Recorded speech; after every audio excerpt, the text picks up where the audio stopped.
welcome to this little guide, shall we say. So today I'm going to be doing the necron base. So we've already got a necron base that I've already done for this fella. So pretty much what I'm going to go through on this video. Little guide.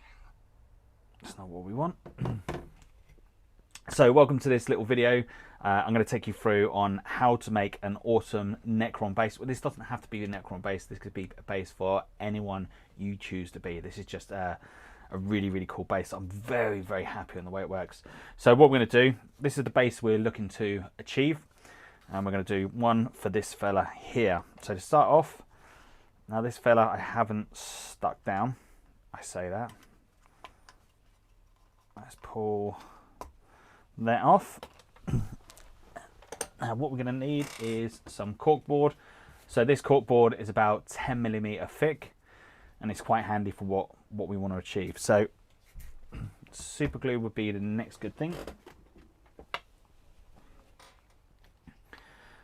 And then what we're going to do next is whack some super glue down on the base, and of course that's then not going to be the one I want. Try that again.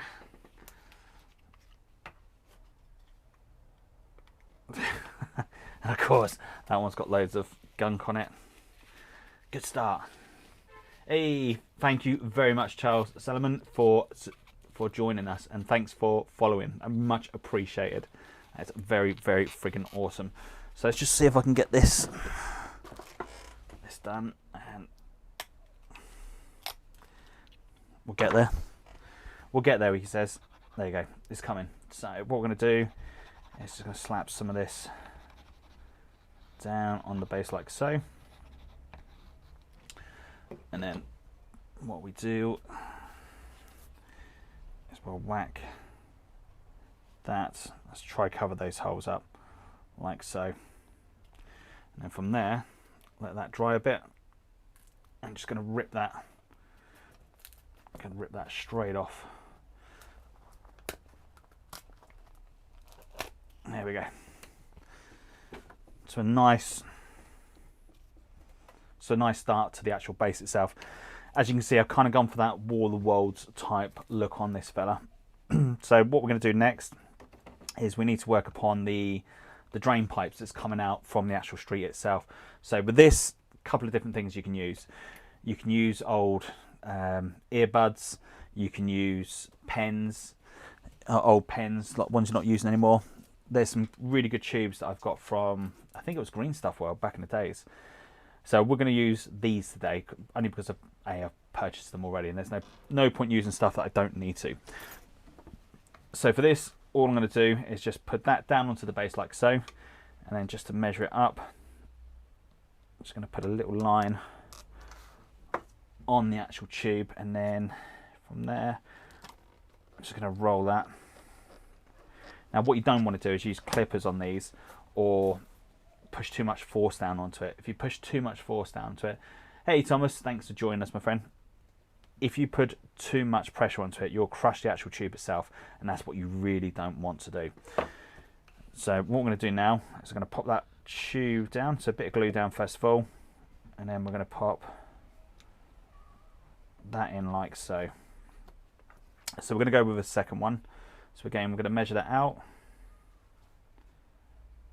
and then let's go with about there. Let's just get that lined up. Let's give that a little, there you go, perfect. So with there, you've got a little bit of a breakage, but that's absolutely fine, because then that will kind of add to that feel with the drain pipe being broken with everything that's going on. And we'll whack that straight in there like so. So straight away you've got the bases down for the piping. The only thing I messed up on here, I would much prefer to have a little bit of cork just covering over there, because when I put the next bit in with the sand, I don't want the sand going through. So what we'll do, we'll break off another little bit of cork, and we'll go with this bit here. We need that a little bit more randomized, and then we'll stick some glue around So if I put it that way, I can then cut some of that back off, and we'll make that look rough, just like the rest. So I've still got there's a little bit there where it's a little bit flat, but that's fine. We can roughen that up so it looks like it's part of the actual earth that's broken off, opposed to it being a nice even surface, if that makes sense.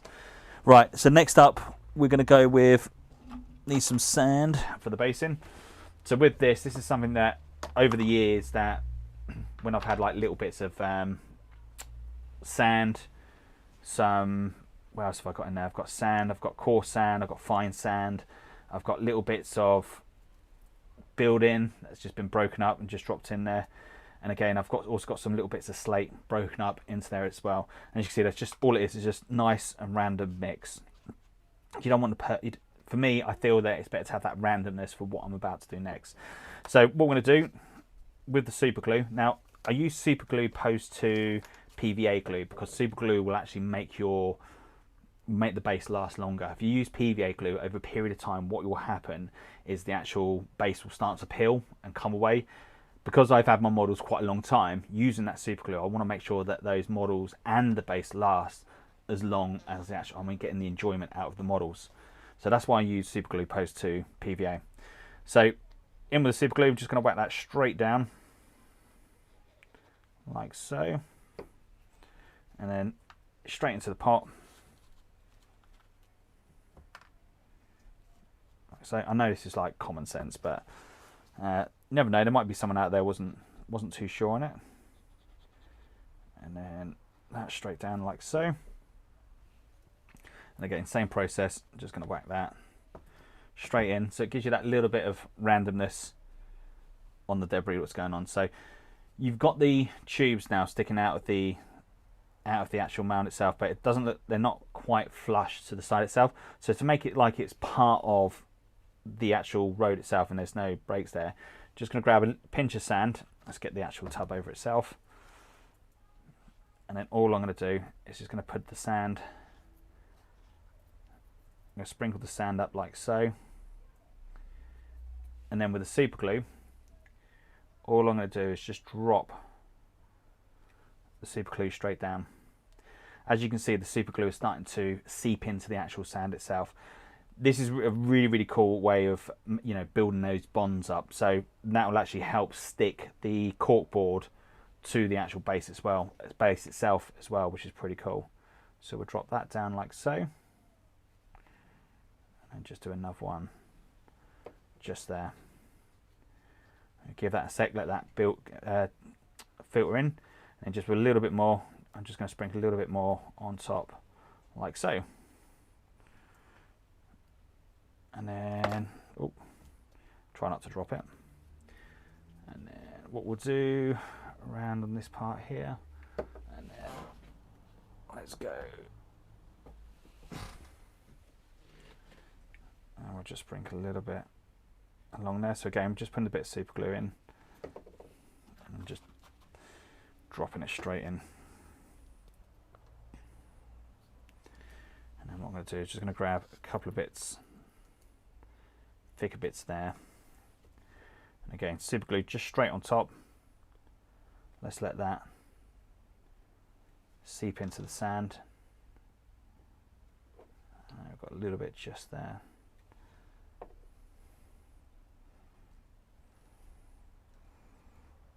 Cool. Now actually we've got a little bit just on that pipe bit there. It needs to be done. Cool, right, so while that's drying, I'm just going to sprinkle a little bit more, let that seep into the sand. So the next part, now if you can look upon the base itself, the cork is it's got quite a horrible type texture on there.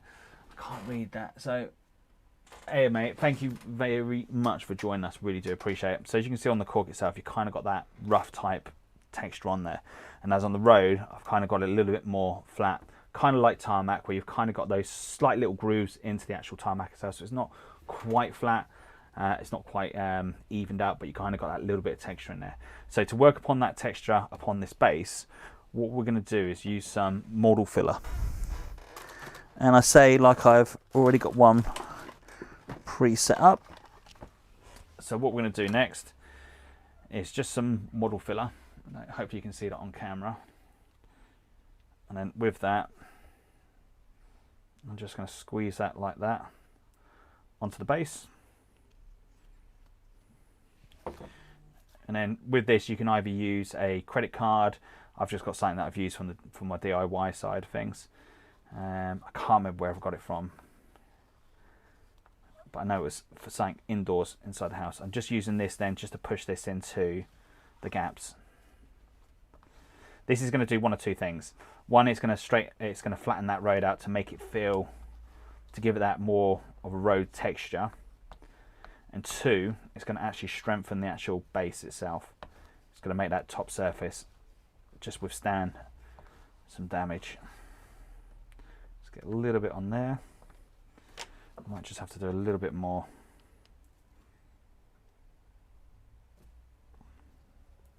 Like so. I did try to record one of these video with this the other day, and I was going to post the video up. But unfortunately, as I was doing it, the tube split and it just went everywhere. Alright, there you go. So that's done. Like that. That won't take long to dry neither, which is pretty cool. With this stuff, really helpful to get it off as quick as you possibly can. Otherwise, if you leave it on your tools, credit card, bank card, it's going to ruin it. So let's just get some, all I've got there is just some alcohol, some ibuprofen, whatever it's called.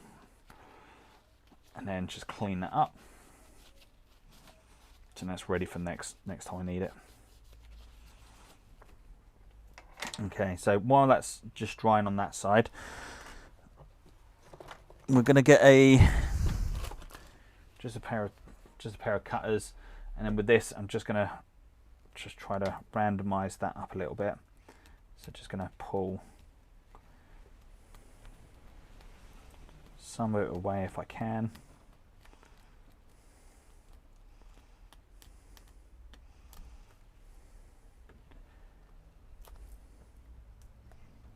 Don't quite want that flat look. Cool. So then that is the startings of a cool base. Now with this, we've kind of got some bits there that are not actually going to be needed. You know, if you wanted to, you can incorporate them into your base. That's absolutely fine. So for instance, that I don't need. And that bit there, I don't need. So let's take that away. Let's move it out of the way for a sec.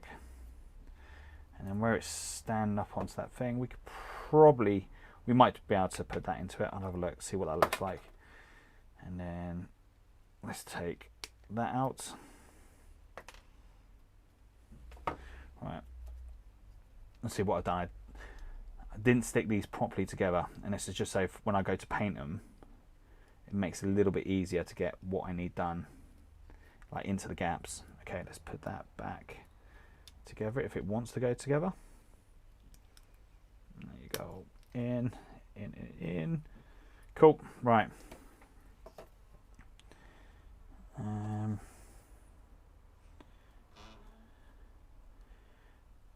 I could leave it on there. It wouldn't look too bad at all. If I put some more girdlers and things like that up on the road, it would kind of then make sense. So I'm going to leave that in. And plus it'll make it look a little bit different to the other one. And I'll leave that at the moment. So hopefully this is going to dry. So what I'm going to do, let's put some. Awesome. It's always good when you learn something new, right? And what I'm going to do is going to put some music on at the moment, and then because what I'm about to do, it's going to be a little bit noisy. And what we got? I've no idea what this is going to be coming out. I'm hoping this is all right. Let's get back to that live stream. And then let's have a look what we got. Ba-ba-bum. No desk audio. And then why not? Why is that not playing? Okay, haven't really got time. Right, kind of thought I had a bit of music coming for yourself, but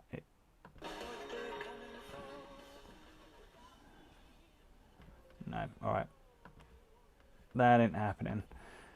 Do apologise. I thought I'd had this all set up so I could play some music in the background while doing stuff. So I'm streaming on Facebook and I'm also streaming onto YouTube. So hopefully you can get it on both. But you're doing this off using Streamlabs. Right. So what was I doing?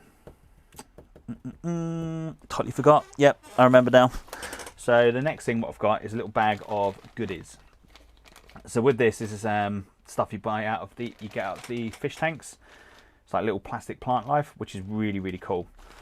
This is also a great little way of putting some plant life on there without actually putting too much effort into it. Now, what I normally like to use is like horsehair and stuff like that, because I feel that you can do some really, really cool bases with it. At some point, I'll do a showcase, and I'll do some showcases of some of the armies that we've got on the studio, and some of the bases that I've done. Now, some of the bases I've got, even I've got to say that there are some real stunning bases in there. I've done some really, really good jobs. So what we're going to do with this part, we're going to get, where's my trusted cutters? So let's give that a snip out. Do that, and then all we're going to do with that.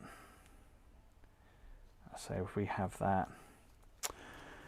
I suppose at 1x, would that make sense? Have that there. I don't know. Might have it just there. And then all we're going to do with that, just get some glue down. If I don't like it, I can always cut this off at a later date. So I won't want this to be as like the weeds growing out through the cracks of the road. Actually, I don't like that part. If you can see on there, it's kind of got loads of little bits of plastic on the side, which looks a little bit tacky. That looks better. That looks much better. Just try that again. So a little bit of super glue. I'll stick that in, and then where's the sand gone? So then with the sand, all we're going to do is just going to put a little bit of sand around it, and then with the super glue, just drop that down in. Again, what it's doing is just building around the actual plant itself, just to help strengthen or make that the plant life actually stick, shall I say, to the actual base itself. Let's drop a little bit more in there, and we're just going to sprinkle a little bit more sand in there.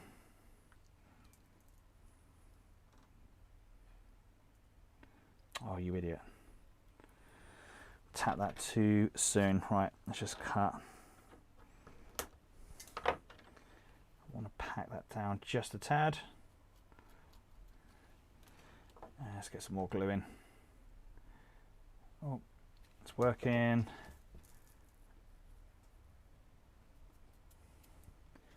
Once it's in there and the sand is set, it's going to be absolutely fine.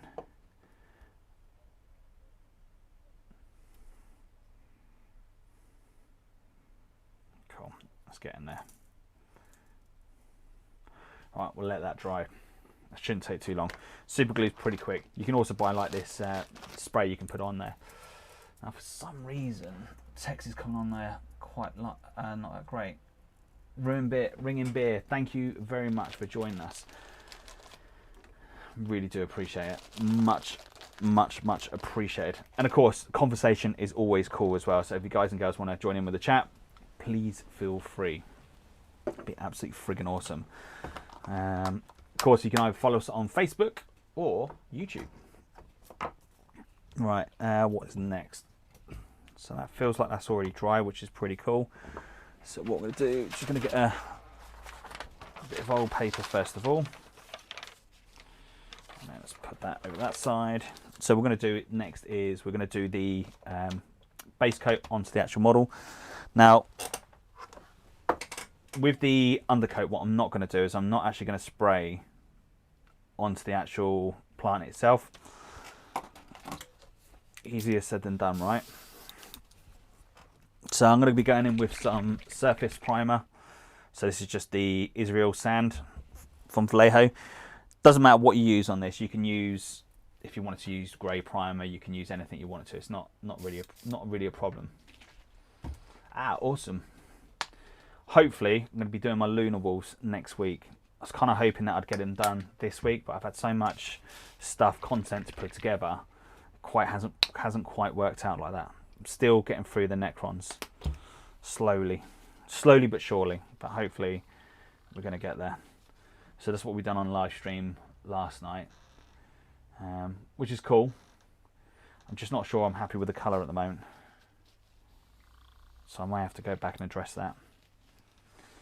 Okay. Ooh. Try not to put too much into your gun. Right. Before I do that, I suppose I don't have one to hand, so it's going to be the old-fashioned way. I was kind of hoping I'd have one of those Games Workshop holders. What have I done with it? I had one here a second ago and it's vanished. Not a problem, not a problem. I can't do anything about that. So I'm just going to have to take it. Oh, no, a light. Let's get that. Let's get that. So go the old-fashioned way. Poke that onto there like so. Homemade handle. Okay, let's do it.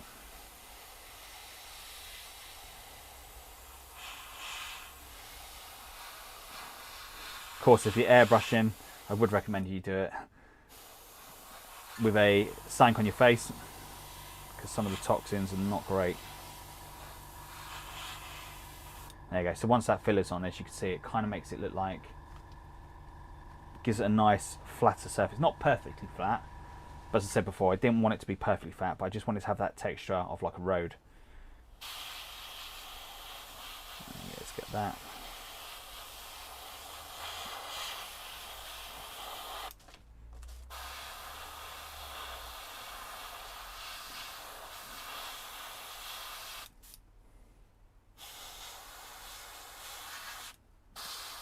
All the way in there, like so.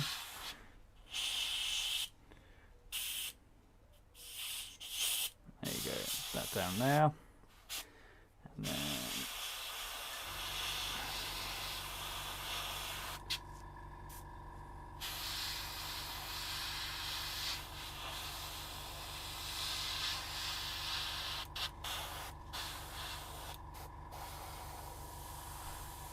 just give that a little bit more. Just want to make sure these pipes are fully done. So that's really the only part that if the paint's going to chip off, it's going to be on those pipes. Do around the base. Now, with the thinner from the airbrush, what I'm going to do with this, I'm just going to, the excess, I'm just going to tip straight back into the actual, straight back in there. Because it's only had thinner in it, it doesn't matter. Alright. While that's drying off, just give it a little bit of a clean up. Add a little bit more water there. So where is everyone watching me from today? And of course, if you're new to the channel, you're new to the page, please don't forget to hit that like and subscribe. You'd be friggin' awesome if you could. Really, really would appreciate it. Right. So just going to clear the excess paint out the brush first. And then we can go through with some cleaner. Some of that lovely cleaner.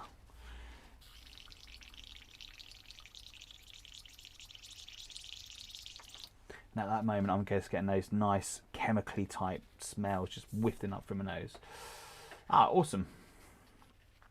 All the way from the USA. What time is it where you're at the moment? I know there's a bit of a time lag from when I talk and when you see it.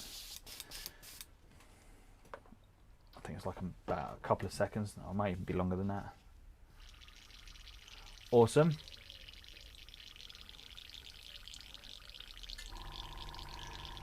This is what I love about technology. The fact that you can chat to people now all the way across the world. I can remember when I first started gaming on the Xbox. Well, it wasn't the Xbox then. It was the like on the PC. And I always used to think, oh, how cool would it be if you could just play someone else, opposed to having to go around everyone else's house. And when the broadband first came out, I was like, yeah, this is freaking awesome. God, I'm showing my age now. So it's quite still early. So it's about 4:30 here. Even earlier. So I'm joining you with your breakfast. Okay, let's just give that a little dry. So what, just turn that off so you don't get...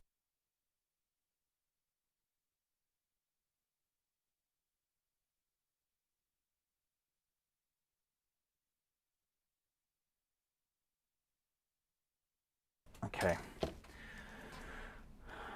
So what I'm doing, so thank you very much for joining us, really do appreciate it. So what I'm doing today, I'm just building up another base for my other necron model. This is how bad it is. I haven't actually read any of the necron rules yet, so I don't actually know what this fella's name is. That's terrible. But I'm looking to do another one of those bases. Kevin Porter, thank you very much for liking. Much appreciated, sir. That is friggin' awesome. Right, so the plan of attack on this. So what we're going to do, we're actually going to work backwards. So we're going to do the top layer first of all. So we're going to work all the colours out on the road. Then we're going to do the base afterwards. Now, reason being is what we don't want to do is do the base first, the lower part, and then do the top part, because then what happens is it goes over and sprays onto that when you do the top part onto the other part. Hopefully this is making sense. So we're going to do the top to bottom. Now, what I'm not going to do is I'm not going to do any pre-shading. So there's going to be no enough highlighting on this at all. I'm just going to do straight in. I'm going to use straight from the contrast straight onto the model itself, and then I'm going to build up from dark to light. And this will kind of help a better blend. Cheers, buddy. Much appreciated. So how I'm looking upon this is with roads, it's not a simple grey. So with roads, it's kind of like your blues, you've got your purples, you've got your greens in there. So the colours I'm going to be using today, let's have a look. What we got? So that's kind of like a nice, I can't remember if I used that one. See, the beautiful thing about doing these videos is I'm not one to write stuff down, but this gives me a great opportunity. So if I forget any of my colour schemes, I can go back to my video and go, oh yeah, that's what I've done, and that's how I done that, if that makes sense. And I need another colour. What we got? It's Wayward Brown. Oh, good. What we got? Spaceballs Grey. That's no good. Nice purple there. I think we'll use a bit of that.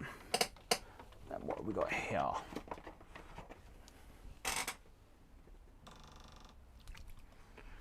Lavender blue. Lebanon blue even. Do you know what? I think we're going to go with that one. And I think we're going to go with... So they're the two colours I'm going to go with. Two of the contrast range.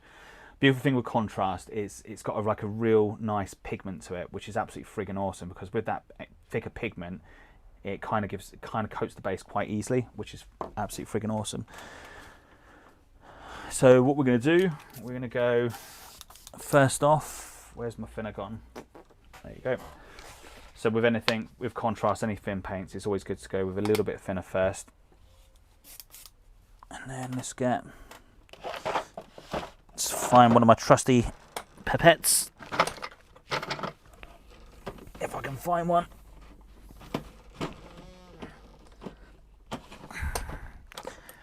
There you go. Nothing like being pre-prepared. So we'll go with the greeny blue first of all, because the purple is going to be slightly darker. All right, let's go with that.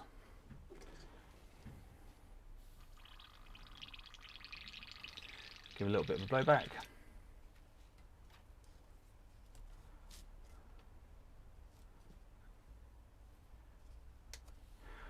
Oh, really appreciate it. Thank you. So this is been an expensive little investment just to get these live streams up and working properly. Before I was doing it off the Mac and OBS do not work properly. So I've gone for a little upgrade and gone for a laptop, which has allowed me to do this type of thing. But yeah, I think it works better. Hopefully it works better this way. Right, so we'll go with the blues first of all, the blue greens. And what we're going to do...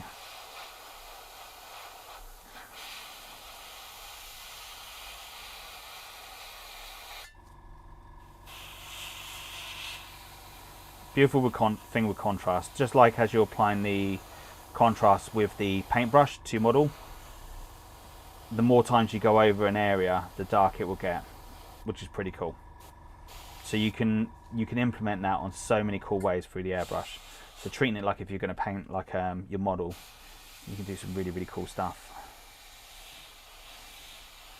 When I do my lunar walls, I'm hopefully going to show you some really, really cool techniques on doing some really nice eye-popping whites. I say that now and it's probably going to absolutely suck, but oh well, we'll wait and see. There you go.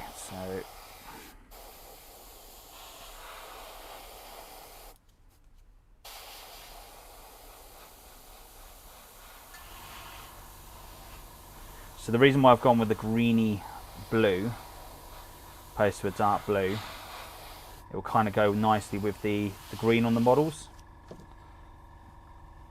So hopefully try pull the green out with the green, if that makes sense. And purple looks really nice against green as well, or it can do. Mate, that would be absolutely friggin' awesome.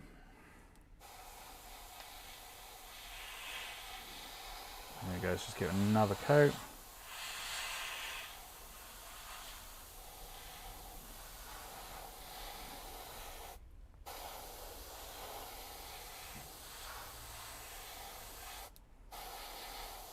A little bit more. Okay, I need to do a little bit more around this plant life.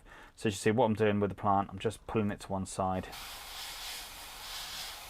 What I don't want to do is just smother the plant in paint. Cool, right. So now I've used too much contrast, which is typical. So just like I prepared, I've got some other little bases that I might as well just use this on.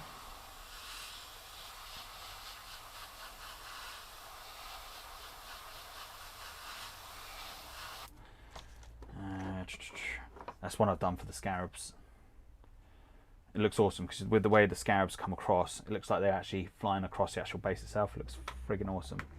Plus the new scarabs look cool. Love the bases.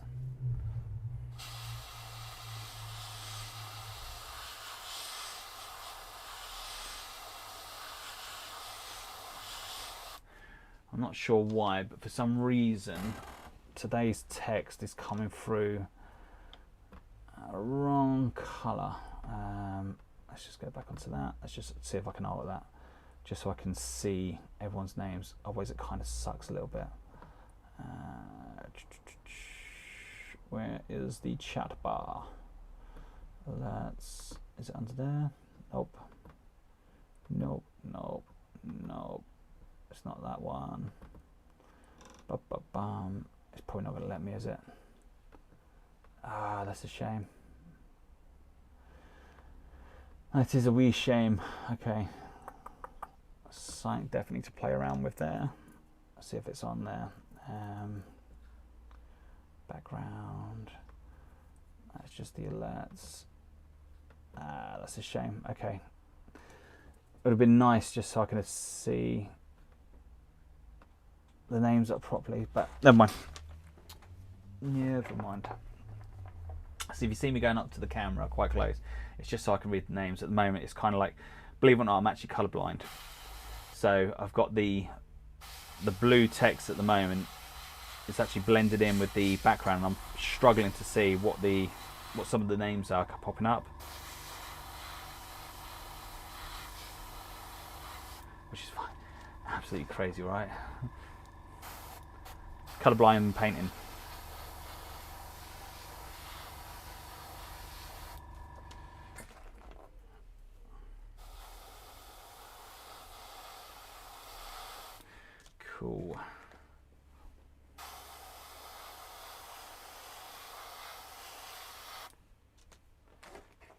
So is anyone getting involved with the crusade at the moment?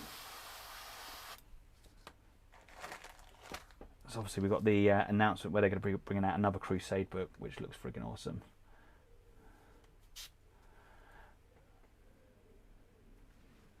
The airbrush will make your painting bigger stuff. Airbrush is so much better.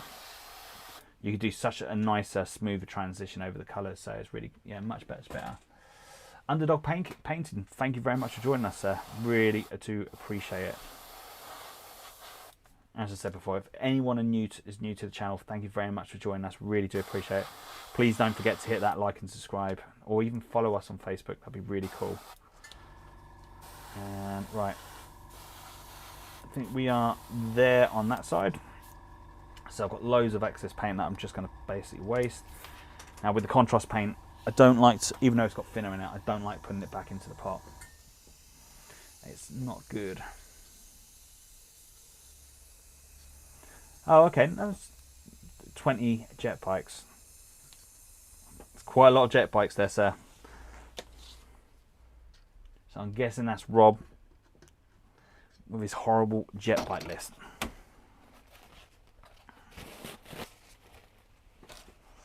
You'd be keen to know I've got a Dark Elder army that I need to paint up. It's there just waiting to be... it's all stuck together. It's all... Someone's already previously painted it, but I'm going to have to strip it down. Or just base it again, just repaint it. But I'll do that on a live stream, because I think that would be really, really cool. I've got some really cool ideas, colour-wise, what I want to do with it. And eventually, I've got some cool stencils as well.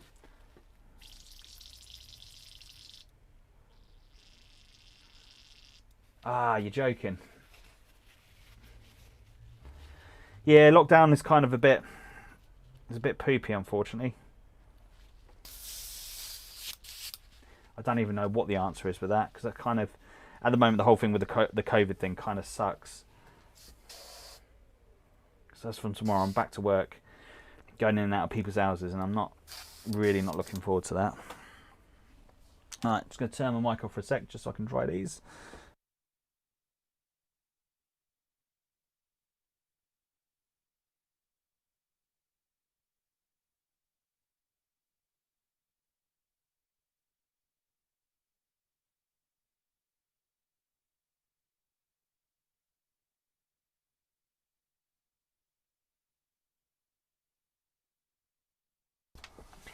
Okay, so now we've got that nice, hopefully that's coming across on camera quite well.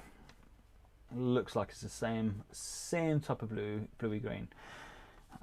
Right, so next up we're going to go with the purples.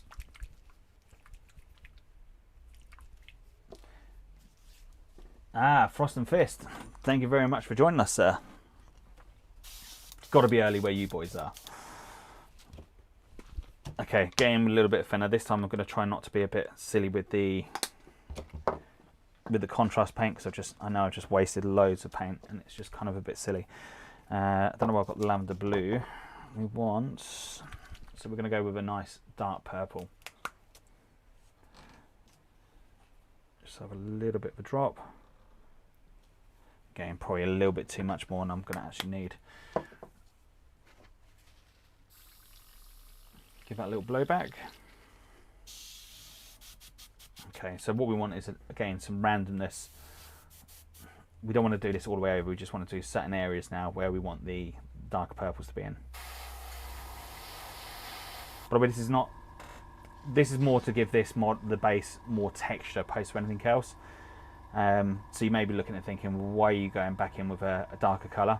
This is just to try to give it that, like, if you can imagine looking at a road, you'll have like oil stains on the road where, you know, a car might be driving down, it's had oil peeing out underneath, and this is just kind of represent those type of things. You could go in with black, you know, that's no issues on that at all.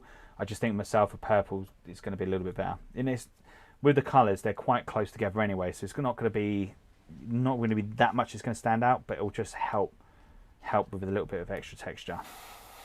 Hopefully I've explained that to the way I should hope to. So you just slowly start seeing that, the colour shift there, and let's just darken it up a little bit more. So we want a little bit there.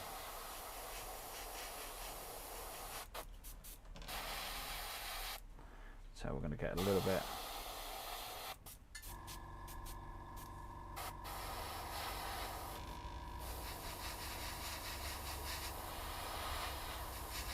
Don't worry about too much if you do too much on this stage, because the next stage is going to take, we're going to start picking up the road anyway after this. Let's just do some random bits there.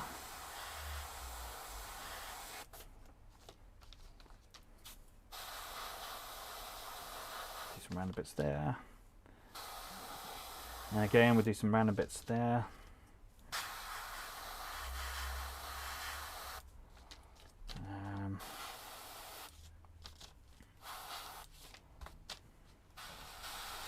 There, and we'll do there.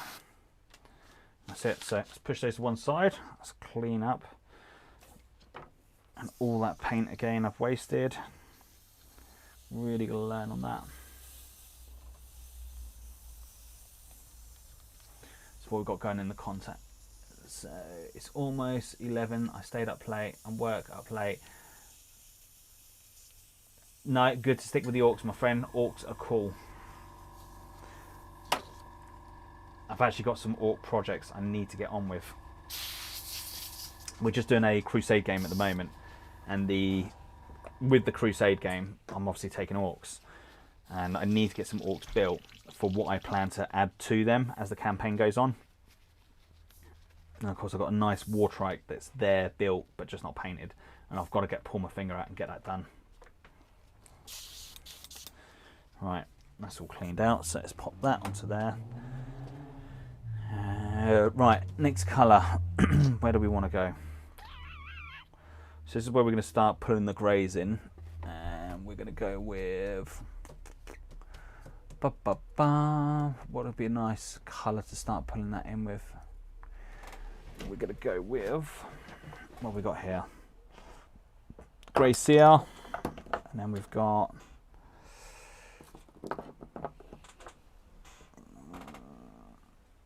Kestra Grey. I think that'd be a good one, and I think that's the one I went with before.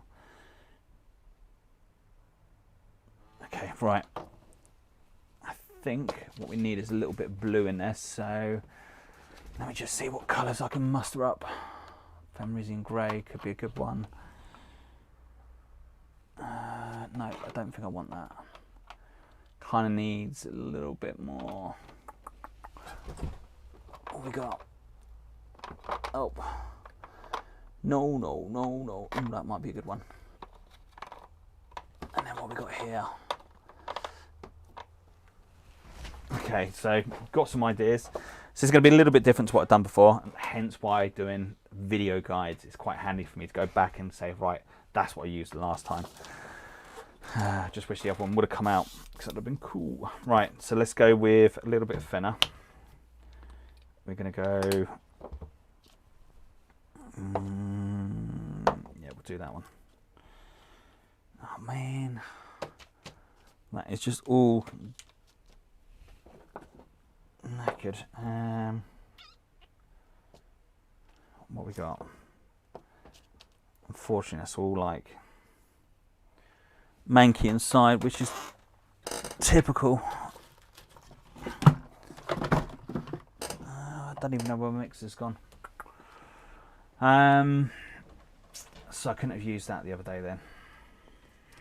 What's the grey like? No, it's got to be that one. It's got to be that one. Actually, let's have a look what that was like. That's a bummer. What was that one?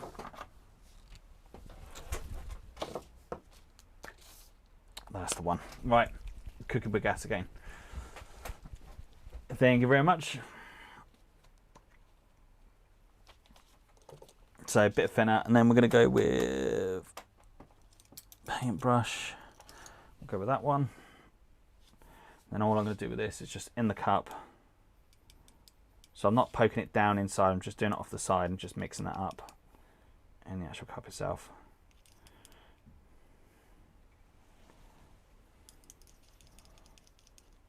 Now, as it stands at the moment, that's kind of going to be a bit, it's going to be a bit harsh on the actual, on the model.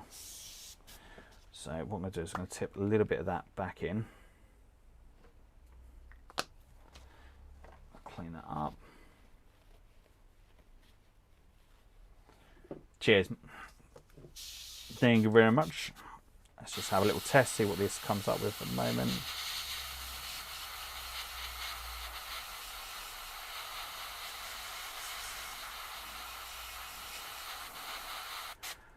Actually, the test is actually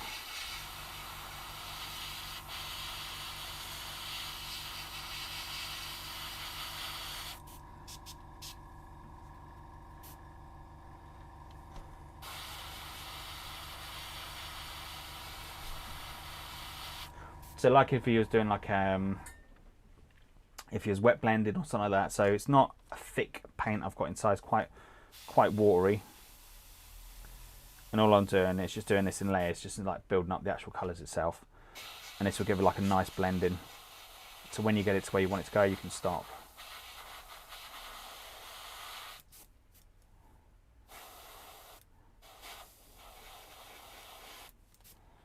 I don't think... No, that is where I went. That's exactly where I went with that.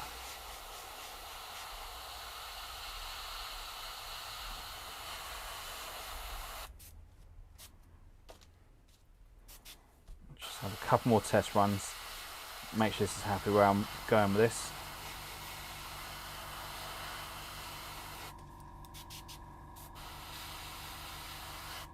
So what I'm going to do, I feel I'm going to mess this up a little bit. So with the lavender blue, I'm just going to mix a little bit this in with the actual, in with the paint.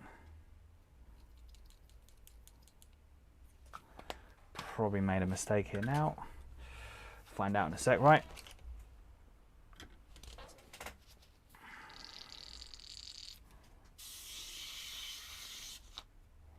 So that is, this is the colours we're going with so far.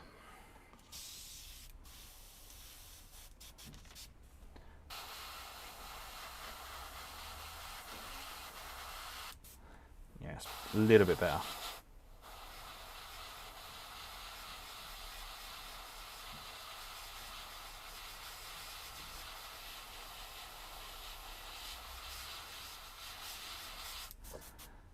That's actually coming out quite nice. I like that. So using the properties of the contrast paint, it's the same as like if you were in the back in the days, you would use a glaze in with the paints just to make that the colours pop. And we're just doing the same with that.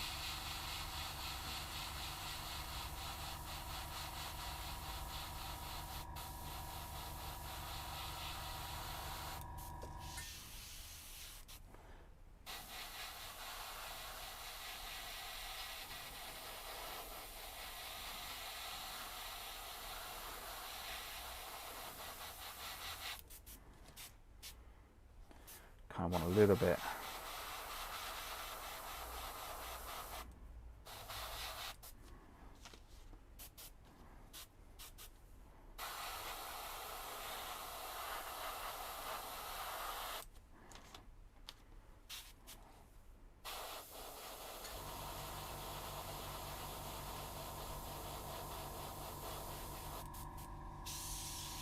See where we can go.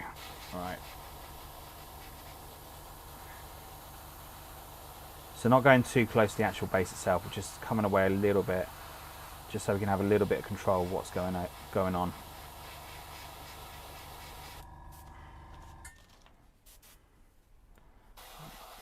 We've got a nice natural crack that's occurred on this base, and that's going to be really cool.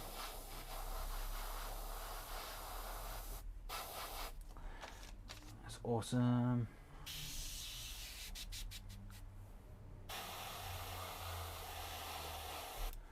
Nice.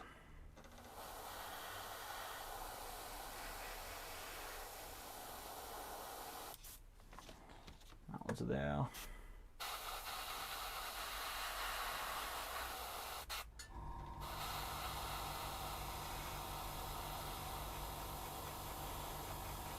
Nice and random.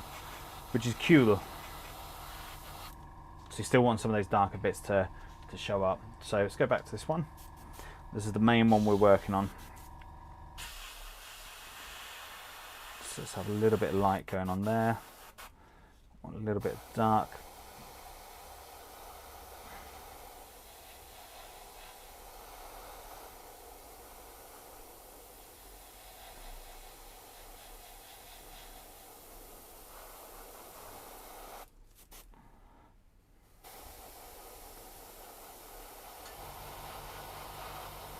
So we've got some nice little random bits going on. So we want the edges.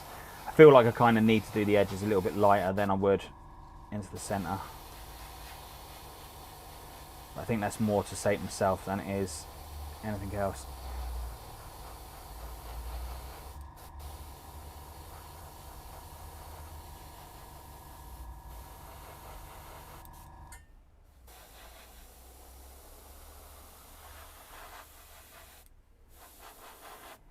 How cool would that look if it had a bike on it?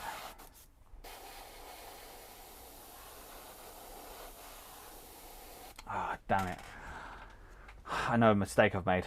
Not on this, but with my bikes. I've actually stuck the damn bikes down to a base. This would look so frigging cool on those bloody bikes. Oh no, what you done? Tip for self. Don't put tissue in the paint. Let's put that there, let that dry out. Lovely. Just what I wanted.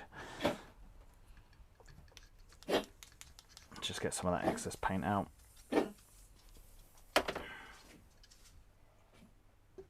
Right, let's get back to this.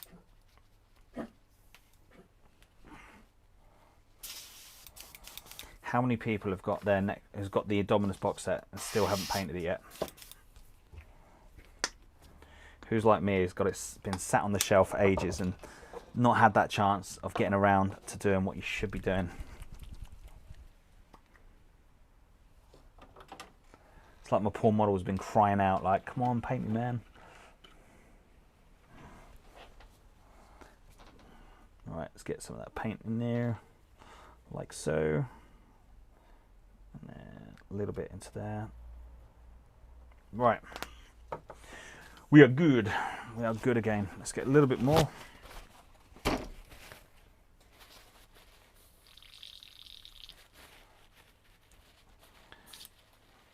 Here we go.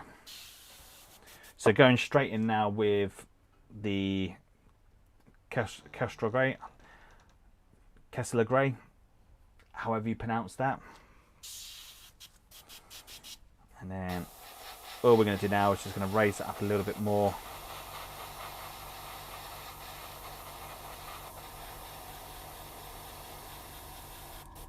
So the reason why I just added the blue in there is just to kind of build the colours up naturally, give that little, just pull those colours in naturally, opposed to just a harsh colour in between.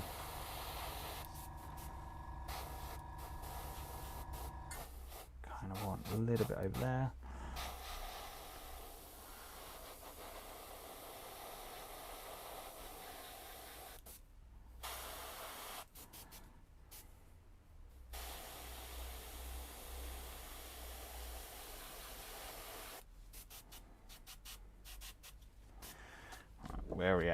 Where are we at? So we need to put a little bit more up. Get in there slowly. And that's still on. Right, here we go. So we're kind of cooking with gas again.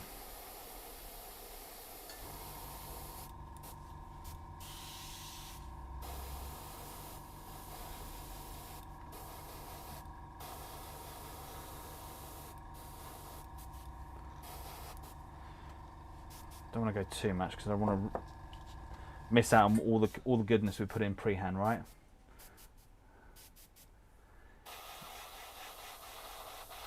See, I brought two of the boxes. I got one from Games Workshop and I got one from independent supplier. My good old buddy Scriven sorted us out of one. I say sorted me out. I didn't get it for free. I had to pay for it, unfortunately. But it's cool. I've got it.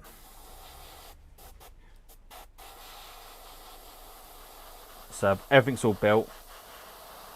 I've just got to get through and finish off painting up the models. So I'd like to get the Marines specially done before the new codex drops. Only if Games Workshop will give us access to early content, early boxes like everyone else. And I've had these already done. Oh. Still looking for that sweet revenge, eh, Rob?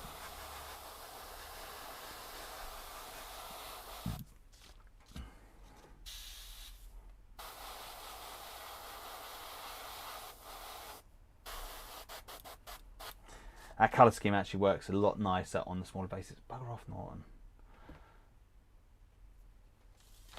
Okay, right. We're going to add just a tad of white into the mix.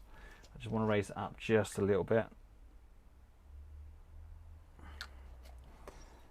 And then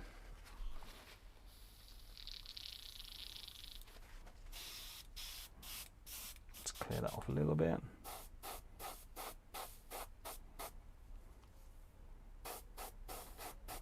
Don't want to go too heavy with this. Otherwise it'd be like everything you've done will be wasted. But it is paint at the end of the day, and if you do make a mistake, you can go back over it. It's not a problem. It's been a few times I've made a few mistakes and gone, oh God, I have to go back through it.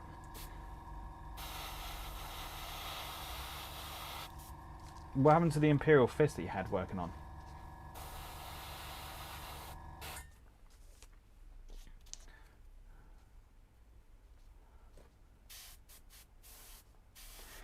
The wolves are going to be so friggin' powerful, and this, you know, with all the new cool stuff that's coming out, they're going to be very, very strong.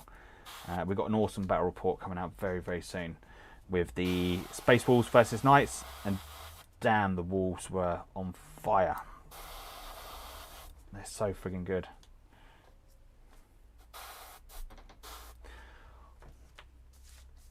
All waiting for the Primarch to return. Cool, right, let's leave that to where it is. Let's clean the brush out again. And we can do the next step, which is the road markings. There you are. What we're going to have to do is we're going to have to get a matte varnish on this just to protect the work we've done so far. If you don't matte varnish it, it'll ruin it. Okay. Let's get the excess paint out. Ba-ba-ba-bum. Let's get that in there like so.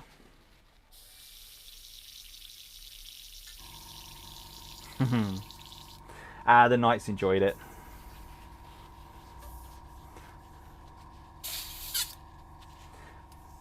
I ain't gonna tell who wins. Make it for enjoyment. Okay, let's get that in there like so. And then, right, so next up, what we're going to do is we're going to go in with the matte varnish next, and this is just to protect the work that we've done so far, because this is going to be really important that we get this down now.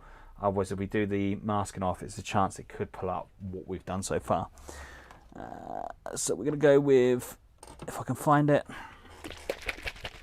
so a nice matte varnish. Again, with anything else, we just put a bit of thinner in first. Then a bit of matte varnish. Little blowback. And then all we're going to do,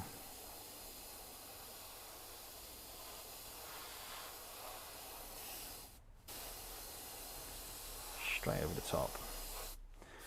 I'm going to smack that plant up as well, because then the matte varnish will actually take that planty type look away, the plasticky look away from it, if that makes sense. Let's get that on these. On that. Then on that. Oh, let's pull that back down. That on there. Cool, right. Let's turn the mic off so I can then do some drying with the air.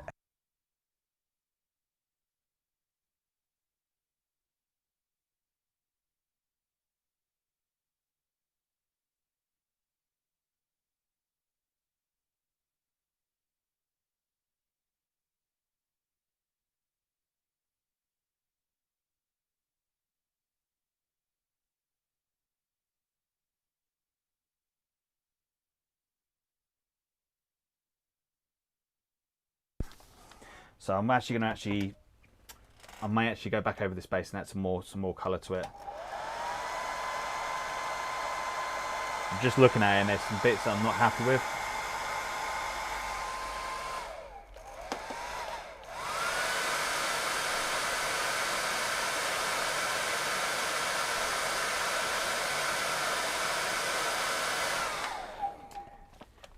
Best tool I've got. Really does help speed up the process. Right, just going to go over the matte varnish again. This is just to protect what we've done.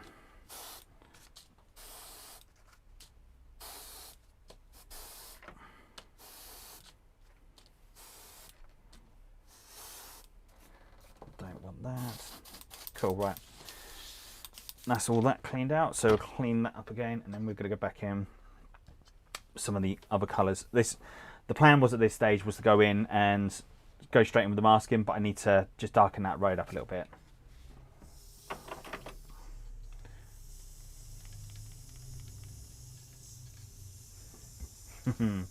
You should.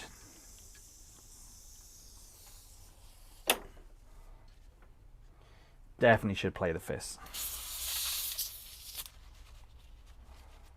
Plus you could have kind of redeem yourself as well.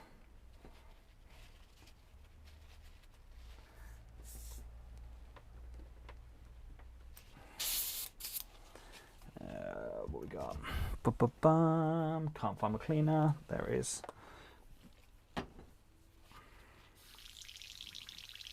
Make sure we get all the gloss out. Well, big old bit that just come out there. It's still in there. Let's get that out. Definitely don't want that sat in the bottom of the gun. Cool, right. Let's get back on. So I just need to dry this a little bit, so I'm just going to mute myself for a sec.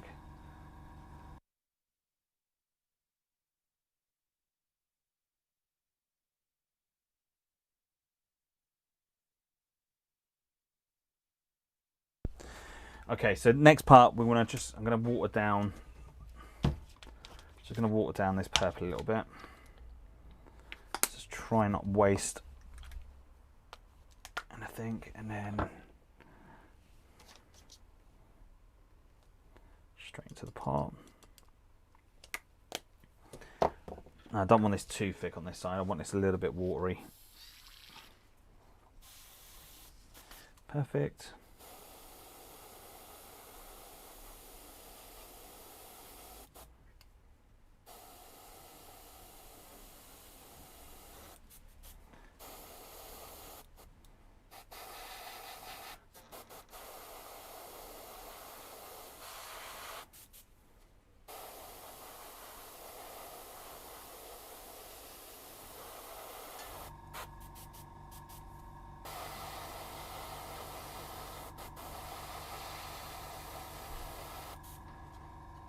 Cool, and then tip that out. Let's get that excess out, and then I want, where's that beautiful green, greeny blue? That's what we want next. Just a tad, and then let's have back in there like so. I think having a nice cool base makes your models pop. Here we go. So a little bit blue.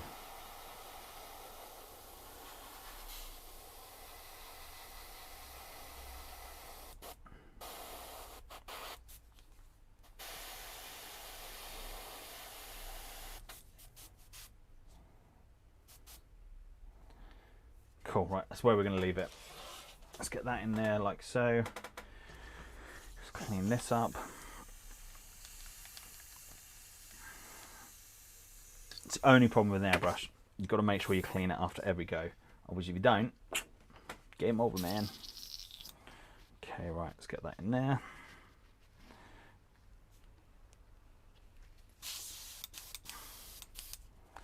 Let's get that in there like so. Right, I can sit there Let's get it off that table before it stains. Right, well that's sitting in the airbrush, letting that dry. Let's just give that a once over.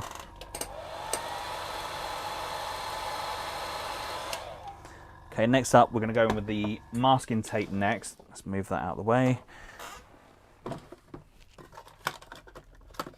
This is the fun part. So all we're going to do next is just some masking tape, and then we want the road to be going,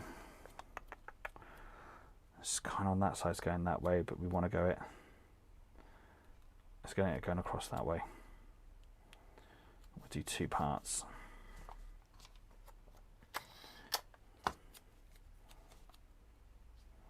So let's do, probably done myself a little bit too short there. And then we want the road to be yay big. I think that's about right.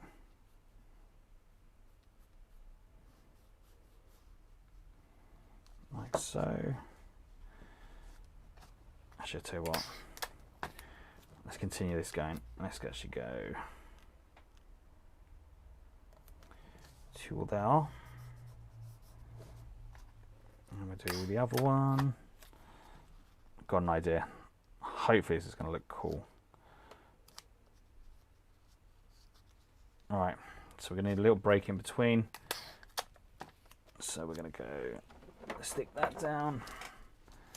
And then we'll go cross, cross. Let's pull that one up. Ooh. Pull that up, and then we're going to go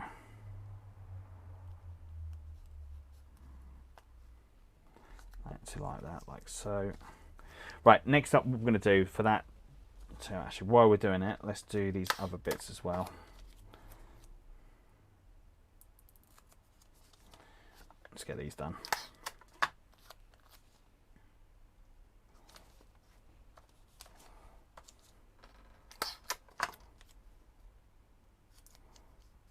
Be a shame not to do them.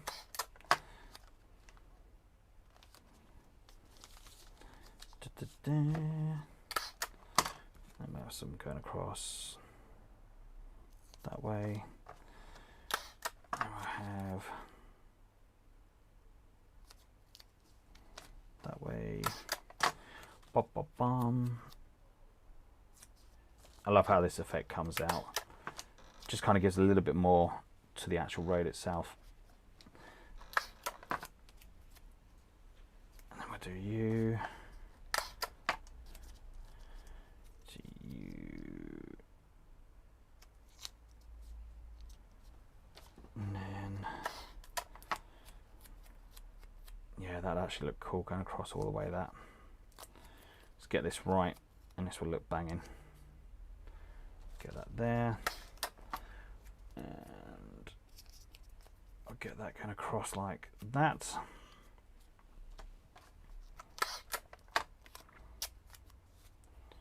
And we'll do there, there, and then with that bit of tape, we'll go across. Oh,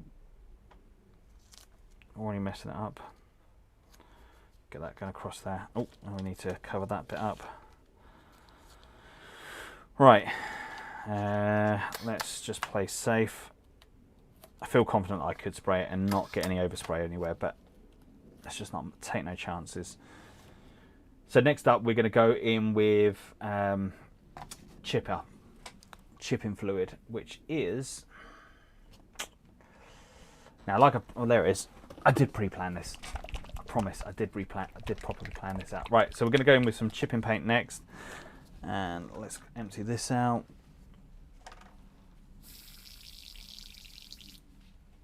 Let's get that out like so. And then with the chipping paint, we're just going to go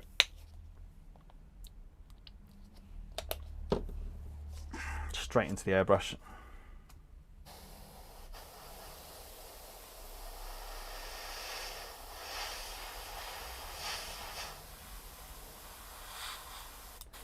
Just applying that straight on.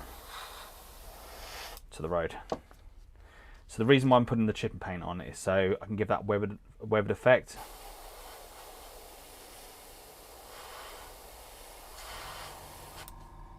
Because if it's going to be in like a war-torn area, the road's going to be a bit damaged over the time. So like as the tanks and necron vehicles are walking over it, it's going to start damaging the road, and some of the paintwork's going to start chipping off.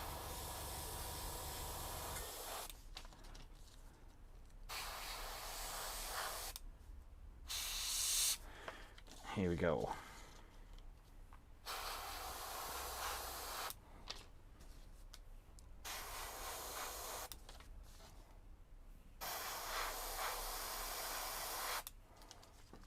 Okay, we're going to give that a little dry, and then we're just going to give another coat. So I'm just going to make you quiet for a second.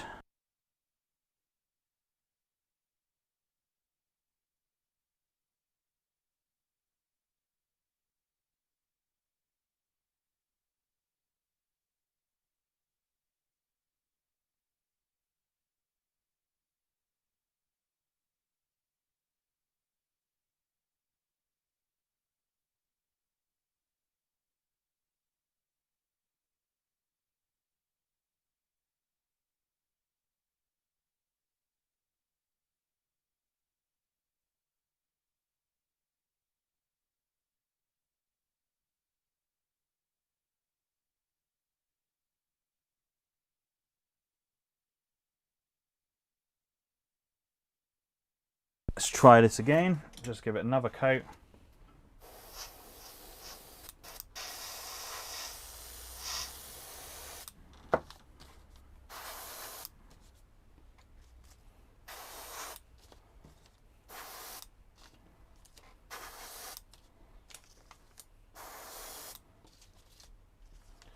Another coat on there, like so.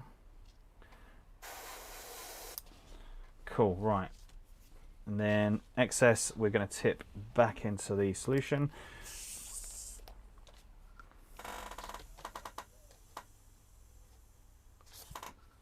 It's actually gone through the airbrush better than I planned.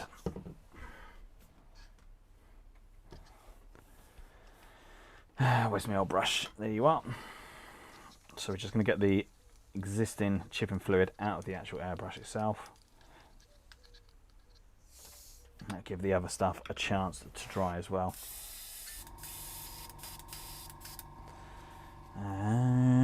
Cleaning fluid. There you are. Got this problem. Put something down, the damn stuff disappears. I don't know if anyone else gets that same issue. Come on, man. By the way, I appreciate everyone that's joined us on the stream today. Really do appreciate it. Guys and girls, absolutely friggin' awesome.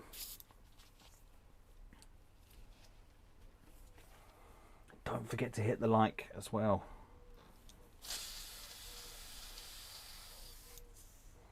Plus, and hopefully you get to see some cool animation come across the screen. So when you like the stream, a little zombie walks past. Don't know why it's a zombie, but it just is. Is that the cleaner? Let's get some cleaner on it.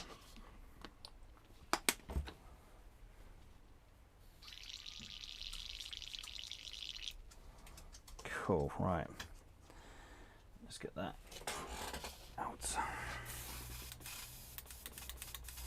Right, next part. So we need the paint to be a little bit thicker. So with this one, I'm going to be going in with... So I'm going to be going in with some flat earth next. Now this stuff is toxic. Cool. It's easier to get that done. And that one's dead. So that's no good. Let's get this one. Cool, right. So when using the Tamiya stuff, make sure you use the Tamiya thinner. That's really, really important. If you don't, it's game over. Kind of clogs your airbrush up and it's game over. And now I've just said that, I can't find the damn thinner for it. Where have I put that? Where have you gone? Oh, There it is. Right in front of me. Welcome to Amateur Hour. There we go. That into there like so. This stuff stinks. Nice little blowback. Okay, now with this effect, what we're going to do is we're going to do like the pre-shading. So we're not just going to go like straight on. We're just going to go do some nice coats and try have that natural blend for the shadowing. So I hope you can see how that's.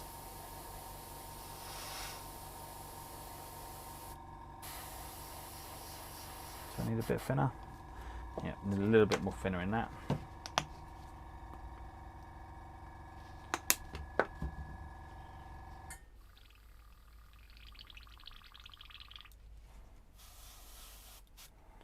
Let's try that again.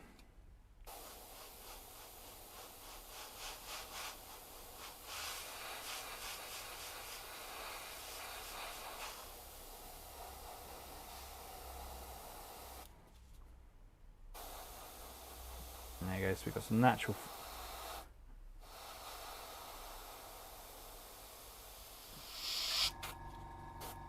Cool, right, now we can start building that up towards the end.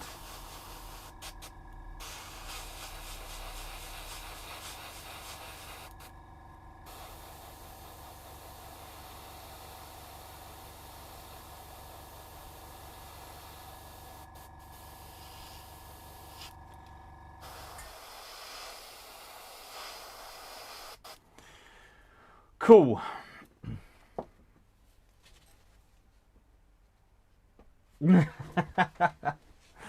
Welcome, Sean, to the party.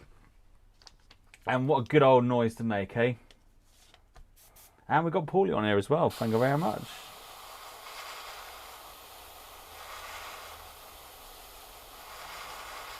So if you want some commission done, Sean's your man. If you want to know about Pokemon cards, Twisted Cards, your man.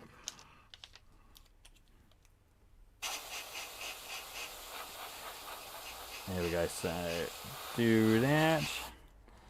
Let's get that one done. So this one we're going to just build up just there. And then this one, more just there. Let's do the same over here. There's some, there are some stuff that you can purchase which gives you like that natural like oil effect from Vallejo. I should really get out some of that because that'll actually make these bases look even better. So you can then do that just over like the white stripes. That kind of look cool.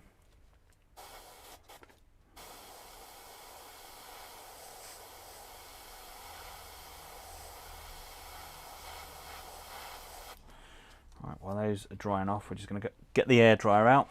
Let's just turn the noise off for a sec.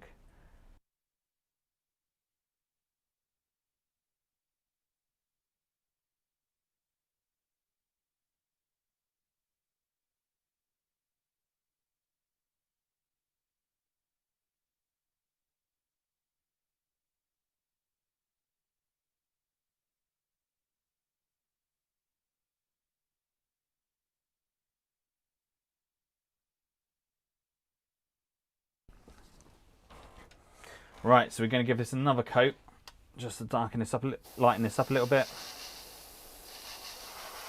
Yes, Sean, much cheaper than me. But you've been pushing out some good stuff though, dude.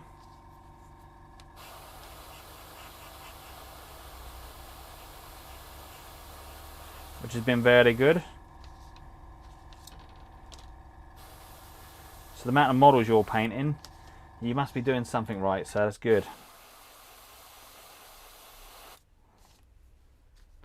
And I believe that's your full-time job now, if I'm right.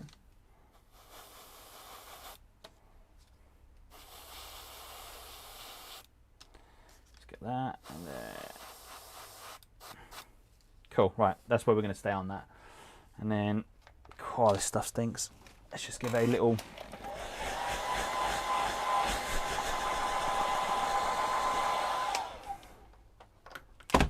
Little wave. Damn, this stuff stinks. I could just feel it like getting to the back of my lungs and just like digging itself in there and already starting to work those cancerous cells upon my lungs. It's pretty much what this stuff is. It's just cancer in a bottle. You can look. You can use Games Workshop paint. It's not an issue. The properties on the Tamiya stuff, it's really good, and the fact that you can water it down and it will still come out quite nice. Unfortunately, with Tamiya paints, you don't have much range of colour, which is a shame because there's like so many cool things you can do with it. You just don't have that. You just don't have the right range on it, unfortunately. Okay, let's get that in there. Give that a little.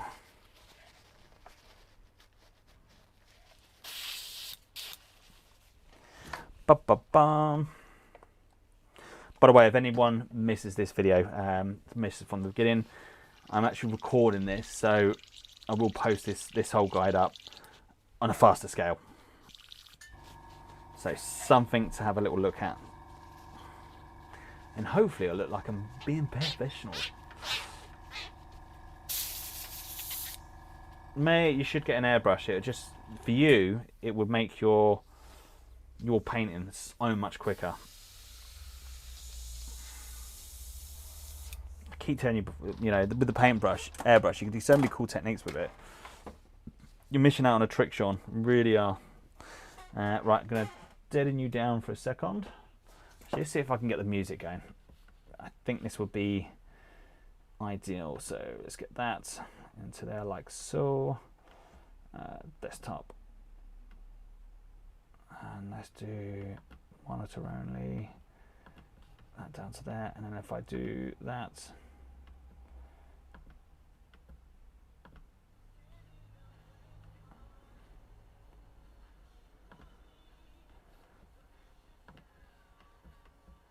Still nothing.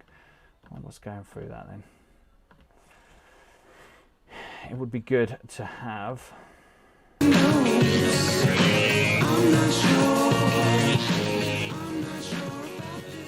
Right, hopefully you got some tunes going through there. Probably not the best choice of music. Let's have a look what we got.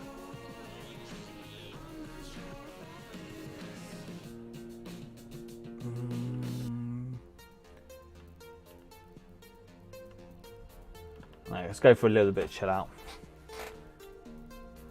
Proper clubbing music. Right.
So we'll start off with a nice clean palette.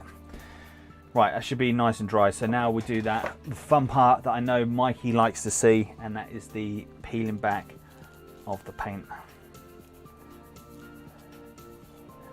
So we kind of now got that awesome road markings going down the center of the road itself. Now if we do the other ones, kind of gives it a little bit of character.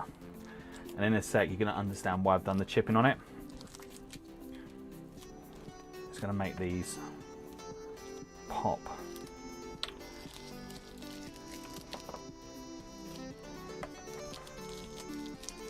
Right, got any more? Yep, I've got 2 more there.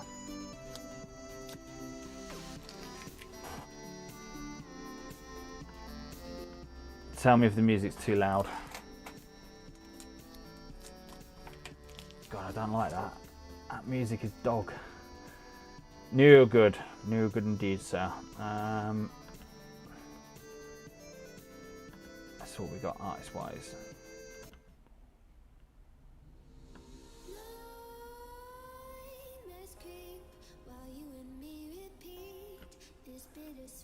See how we go. Drop some comments down. Let us know whether this music is absolutely dog or whether it's all right, whether it's too loud or not. Okay, so next stage, what we're going to do, we're going to need a couple of tools. So for this, we're going to go with a dry brush.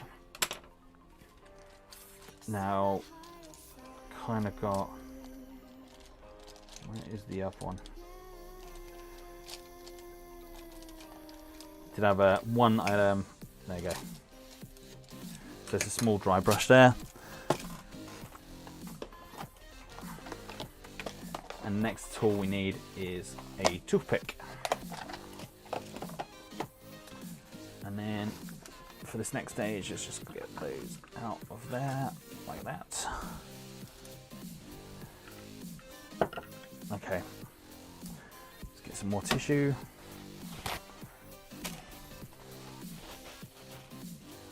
Just make sure we've got no excess paint on there. This is going to ruin it. Right, so the next step, what we're going to do is we're going to actually start taking off some of this paint, just to make it give it that weathered effect. So let's move these out of the way. Let's just go straight in with the big one. So what I'm going to do is just going to run the paintbrush with just plain water straight over the top. Now with the toothpick, once that starts sinking in, so we're going to go in with the dry brush first, and we'll start seeing whether or not it's working. So what you should see,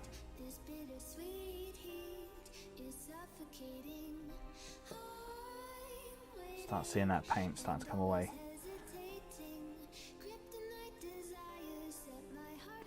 And this is just to give it that battered look. So let's just try that off a little bit.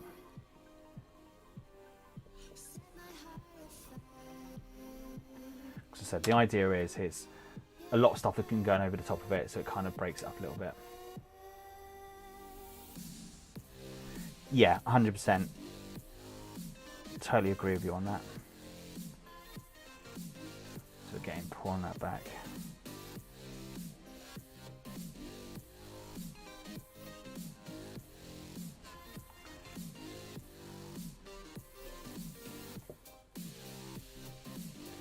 And again on there. Now where that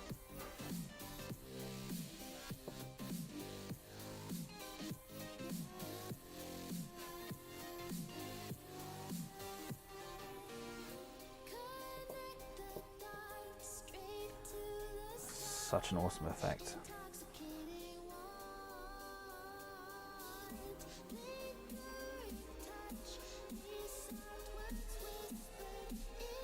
Kind of just need to pull that off a little bit. Feel it needs a little bit just there.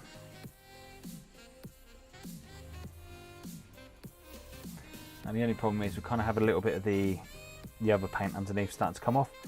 Nothing to worry about. It's where I've gone over with the other stuff and forgot to gloss over the top, so it's kind of a bit of a schoolboy error on my side. I should have glossed, once I put those other colours down, glossed it down again. Not glossed it, matte varnished it down. It's no dramas. All it will do is just add to the texture to the road itself. And then just want to make sure those lines are good. And again, we'll do these next ones. So just run a line. Again, just putting the water on top first of all, just start letting that start seeping into the into the chipping mix. And that'll help pull all the stuff off. So let's go with that. Is that playing the same tune again?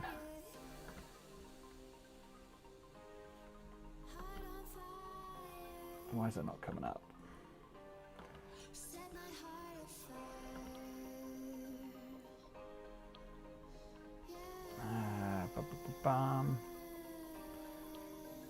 There you are. So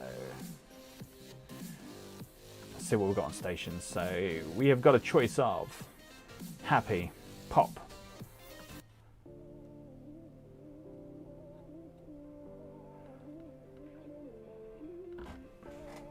Cheers, bro. Thanks for joining us, mate. Much appreciated. There you go. So we're just going to pour a little bit more.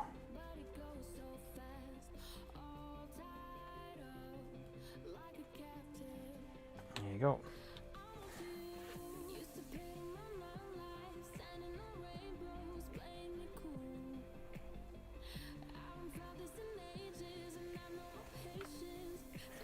Tell I probably want to do a little bit more off there. Kind of need to remove that line, and there we'll just do just want a gentle.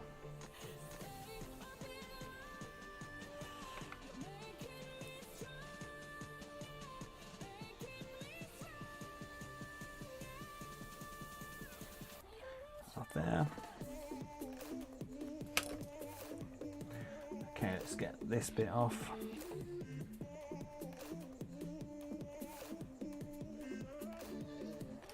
I need that a little bit more randomised on the edge there. So just with the paintbrush.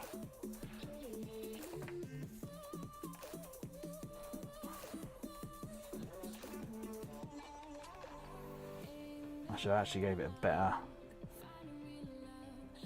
Just running that up and down will give it a much better effect. Right, and as you can see, we kind of got some really cool bits there. So to apologise, I kind of got paint up the nose. Ugh, not what you want to see on stream, so do apologise. Right, so what we got? Happy where we are on that. So what we're going to do next, we need to protect what we've done so far. So what we're going to do next, we're going to put the matte varnish back over the top, and this will help coat and protect the work we've done so far. This one, I'm going to mute myself.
Okay, so for the next stage, you're pleased to know that the hairdryer will not be being used. So next up, what we're going to do, we're going to actually start working on the other parts of the actual base itself. So first up, we're going to be going in with, where is it? Let's do a bit of desk cleanup. Kind of got bottles going everywhere at the moment, and it's not good. Not a good scene, man. Where is it? Where is it? Where is it?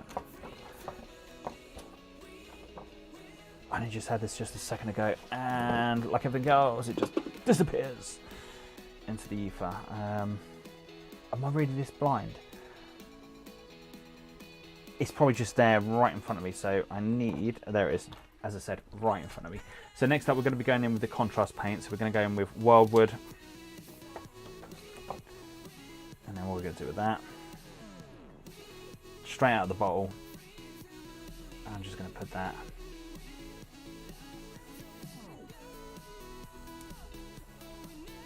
straight down.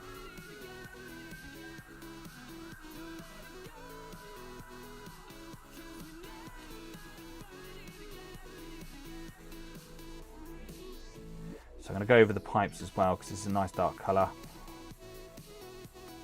Because the pipes are going to go into a metal colour later on. Oh, let's get that on the screen.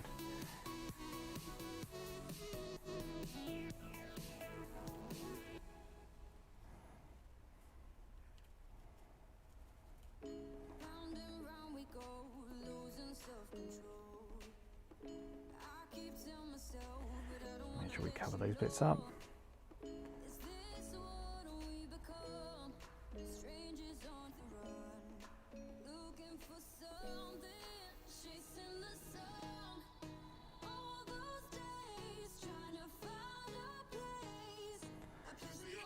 Like so.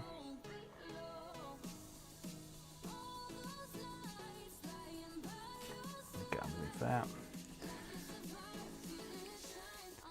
Something satisfying about once you start doing this bottom part of the base, and where it just starts pulling the different colours in, it's kind of satisfying because you can then see like the work that you've done, you can see what you've achieved, and it's like, yeah, I painted that. Let's get that all the way in there.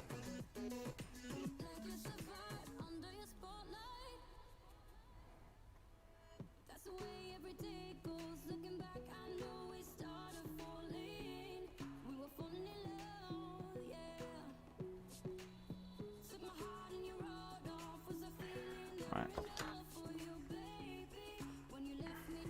Now these ones are kind of already started painting up these ones the other day, and I just thought, oh, hold on, doing this the wrong blooming way.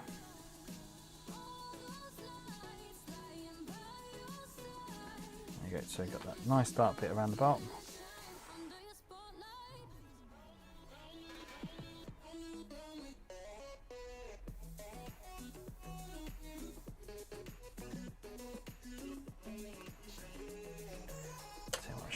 Probably do some of these.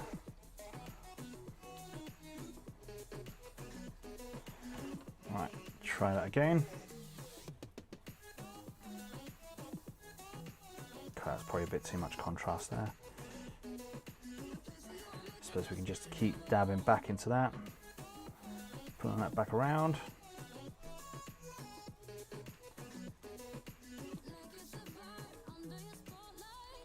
There you go.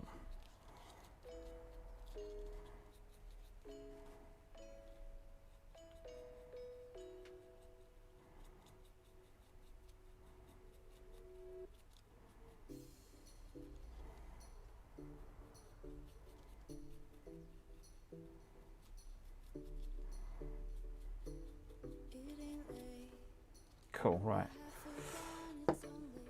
We're going to need some more.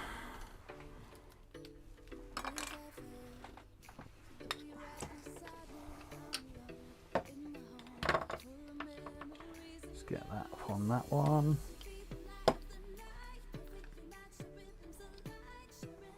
I do love these Citadel case holders for the models. They're just so friggin' cool.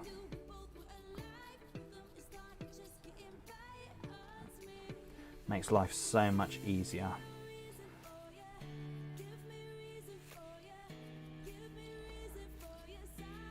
There you go. Let's just get that around there like so. So what I want to try to do is pull that right up to the edge of the road itself.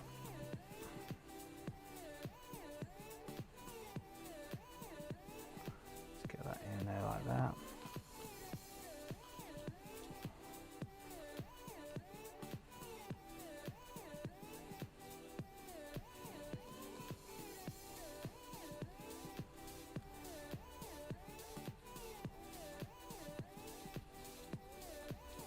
Let's get that in there.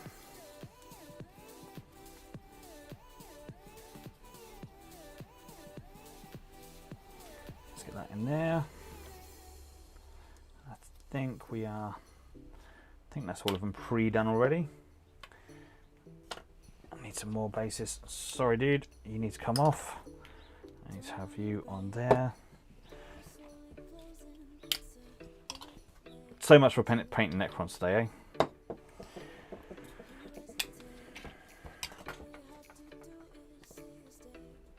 Welcome back, Sean. Welcome back. We're getting there, sir. We are getting there. I need, look, after all that, right in front of me.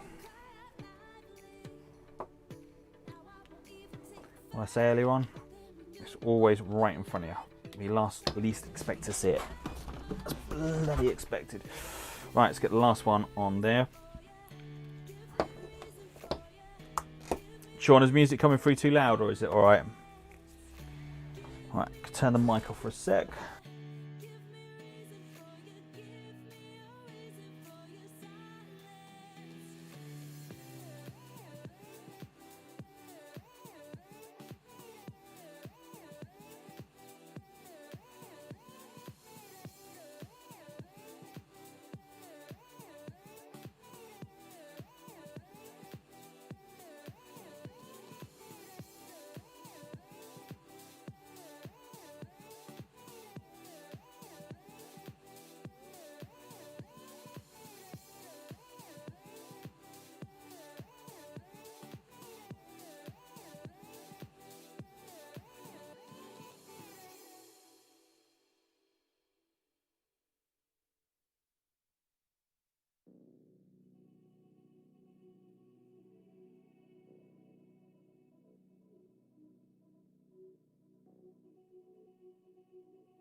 Right, so a couple of little bits on there. Let's make sure the mic is working.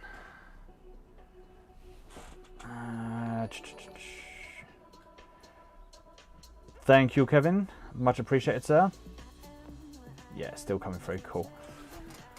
Right, let's get some more of the contrast back. Not the contrast, but we need some more of the wayward. We've got a couple of bits where I've missed, which really you only see when it starts drying up. So let's just get that in there like so.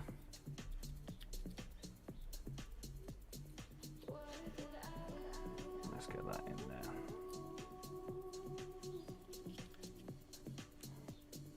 Let's get that part in there, like so, and then that's good there. And then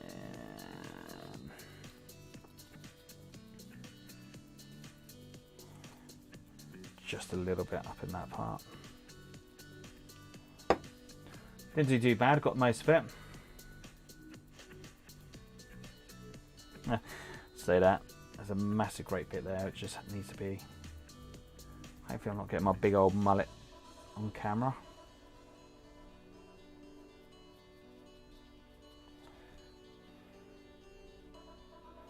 Let's just get that bit in.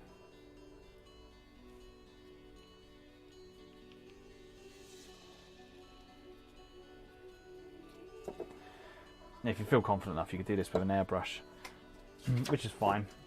And to be fair, I'd do the same.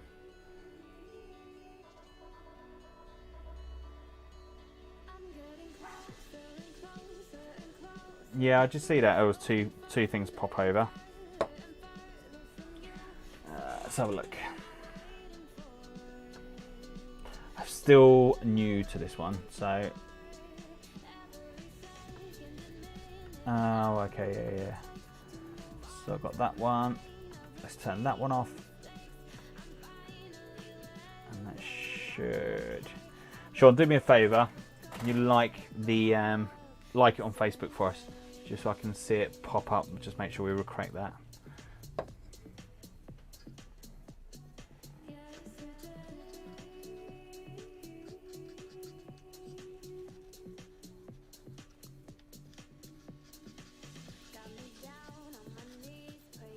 Of course, you don't have to like it. Goddamn, like the stream, man.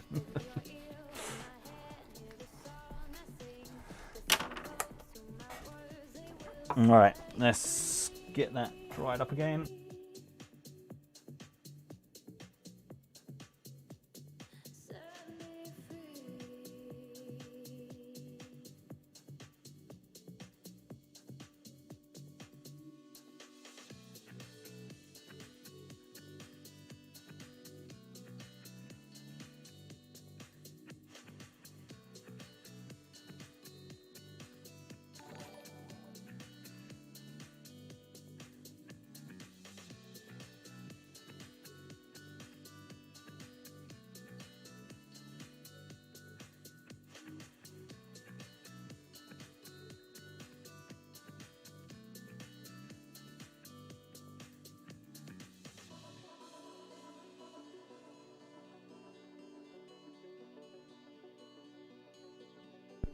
Got the mic turned off, but it's fine. We can pretend I was talking to you.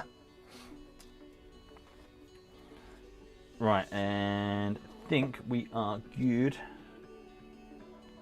I'm actually going to mute it again just so I can hear.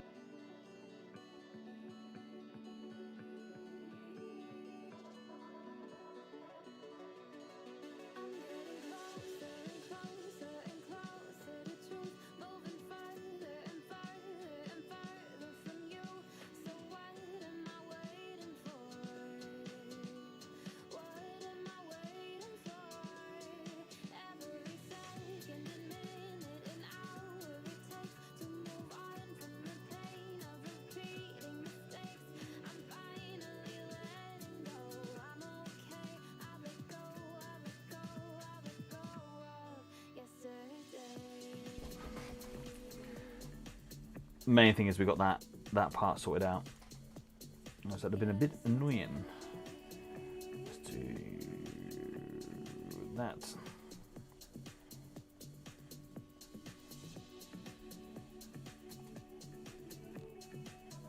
Yeah, right, okay. So the only thing that doesn't pop up on there by looks at it is the likes from, so it's popping up the Facebook likes, but it's not popping up the YouTube likes. Interesting. Very, very interesting. No worries. Well, thank you everyone that has liked on YouTube and onto Facebook. Really do appreciate it. So I do apologise if I've missed any of the notifications pop up where you've joined, liked the page, or whether you like the stream. Really do appreciate it. And of course, you guys and girls, absolutely friggin' awesome for doing that. So next up, what we're going to do, we're going to go in with, what we're going to go up first. We're going to go in with Moonfang Brown. Let's make sure my mic is on. Yep. And then we want, now you could use a dry brush for this. I like to go in with a base brush. I think this part works better with a base brush. So Moonfang is next. Now with this one, you see, I'm going to go quite heavy on this one.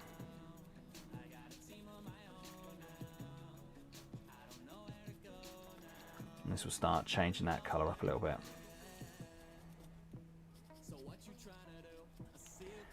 It's all good having it dark brown, but you need a little bit extra colour in there just to start making that base pop. So I'm going to use a couple of different colours on this, and that will start helping that make it stand out. So you can see that first one. If I just pull that in a tad, see if I can get that.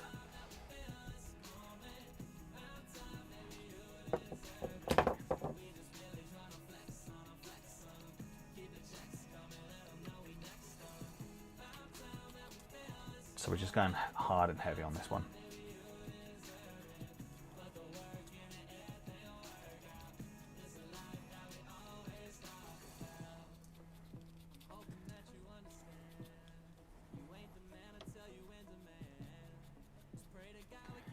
There you go.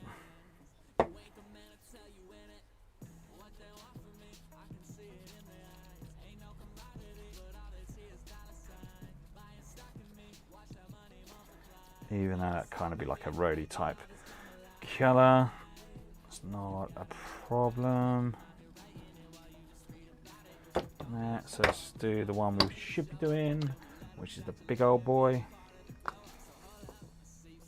And again, we're just going to go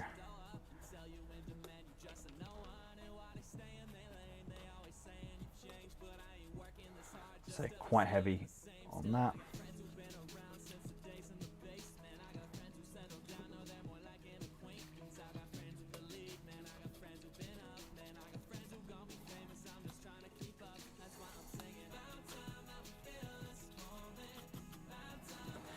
A little bit more.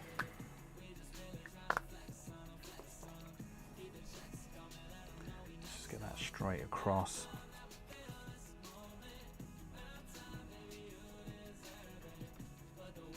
As you see, I'm going just thick and hard on this one.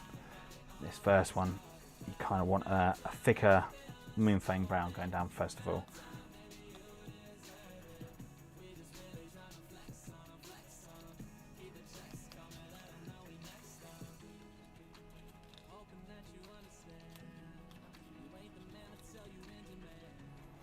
Right, so you're already starting to get some nice colours in there.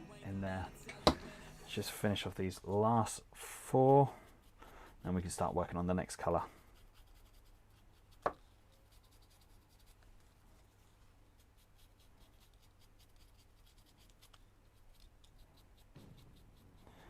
And of course, if you've got some artwork that you would like to share, please do come along to our Facebook page, like the page, and then pop some of your anything you're working on, pop it into our group. That'd be absolutely friggin' awesome to see what everyone else is working at. So one of the things I love with the Patreon group, we've got some awesome guys in there that got some really cool stuff they're working on at the moment. Some of the World War II stuff, which is really cool. I would love to actually paint up one of the old World War II tanks. Just something about doing the tanks and doing them so like you've got the battle damage on them, like all the weathering effects. I think that'd be like really cool. Don't know why I keep looking over there. Camera's over here. Here we go. There we get that into there like so. So that's coming on quite nicely.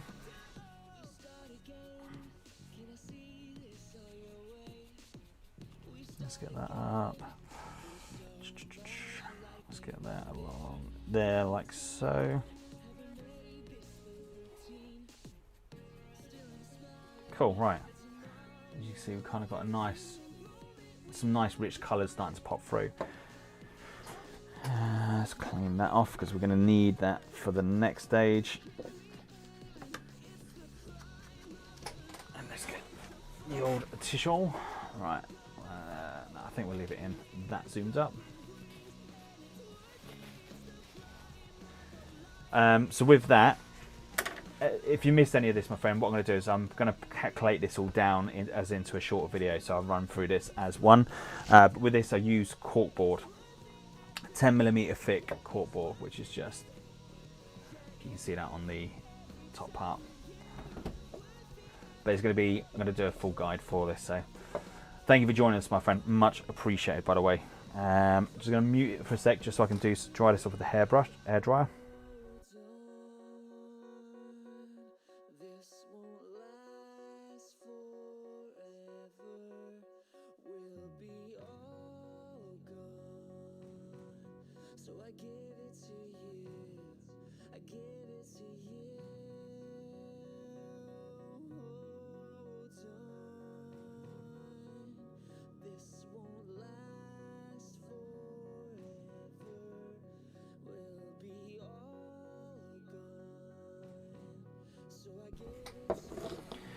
Okay, so the next stage we're going to go with a lighter colour.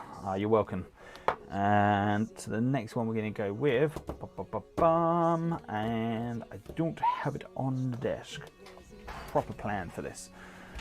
What do we want? We want we need stone. And where is my Z stone? Where are you hiding?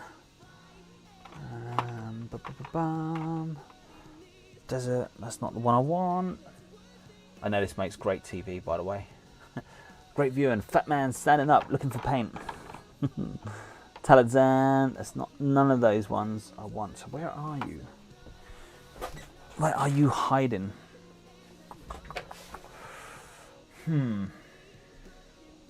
It's kind of like where I need glasses.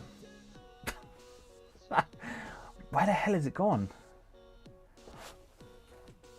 There, so Kirk's down. Oh, there you go. Right in front of me. So I did pre-plan it. I just wanted an excuse to get up.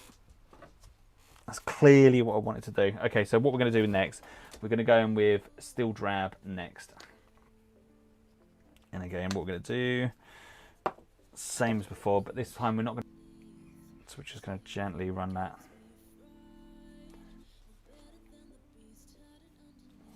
Just get some more of that paint off. Now this will start changing the colour of the base itself. I do like the moon fang on its own, but it kind of gives you that like watery effect. And I kind of want that dried up just a tad.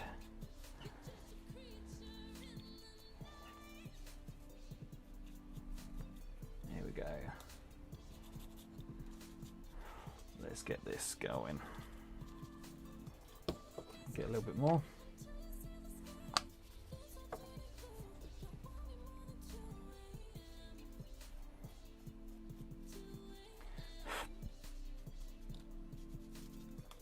Let's get a little bit more underneath there.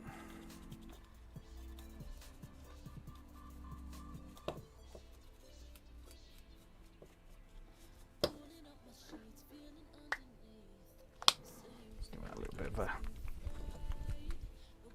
little bit of a mix up.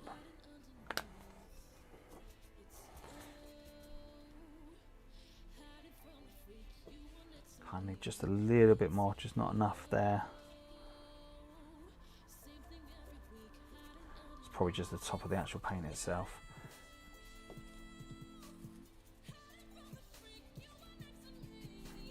There you see, you've got some real texture going on there. All right. Let's work on the smaller ones.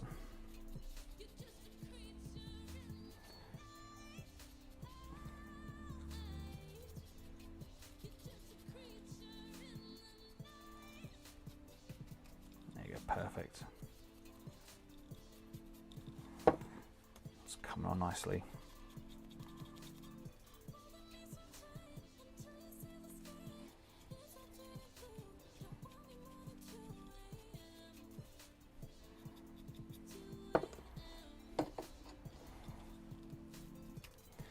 Not being afraid to getting the paint on.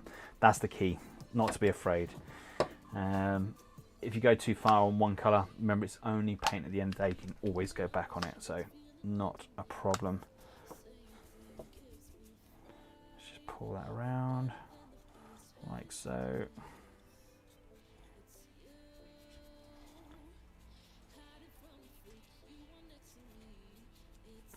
So there, like that.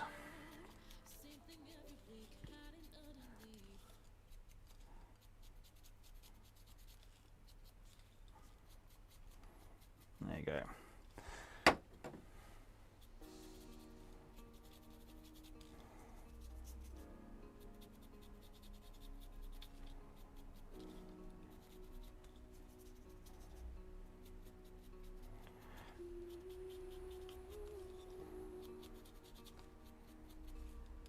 It's coming on, they're actually coming on quite nice, so let's get that last little bit.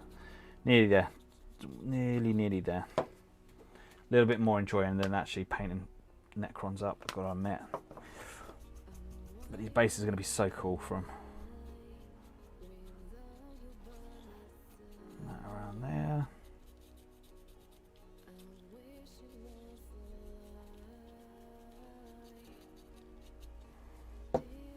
last one.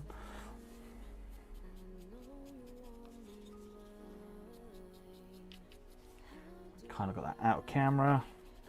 So hopefully, see what's going on there.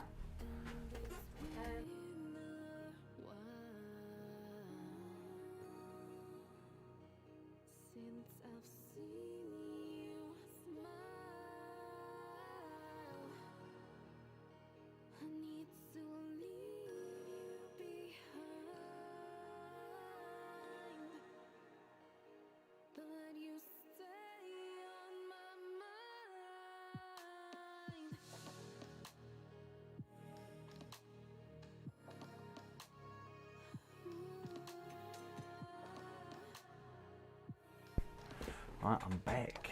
Okay, so we're going to go in with crackstone. It's not crack. I don't know how you pronounce that. Crack. So again, same thing with this, but this time we're going to go a little bit lighter on this. We're not going to go as heavy. So this one we're just going to go for a nice fine touch.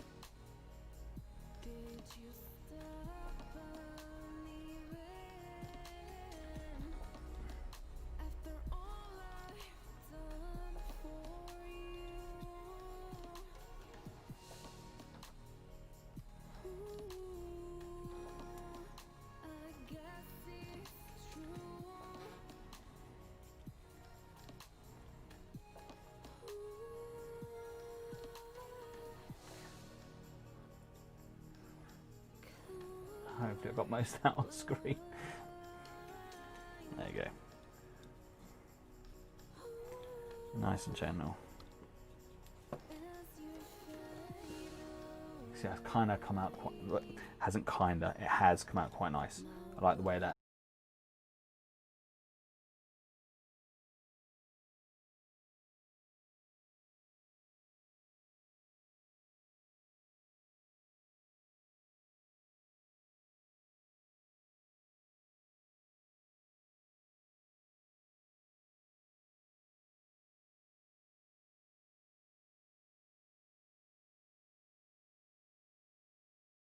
So many sentries, and they're just starting to pop up. So I'll paint that fella separate. I did kind of want his arm like smashing through like the road. Oh, that would be cool. Have it like the roads like kind of partitioned away. How cool would that be? Like having bits of the road like where it's all cracked and smashed, trying to figure a way of like getting it so the road's like suspended in midair, so it looks like the chunks are like flying out. Man, that would be absolutely friggin' awesome. Just got to figure out how to do that. That'd be cool. That'd be really, really cool. Kind of getting myself excited just for that little bit, right? Just to see those roads all coming out. Right, let's get that down. It's probably a bit too much paint there. Boom. Good afternoon, Phil. Thank you very much for joining us, sir. So depending on what platform you're watching this on, the software I've got, I can actually see the Facebook comments as well as YouTube. So if you're watching this on YouTube and you're wondering where I'm talking to, that message is popped up on Facebook and vice versa.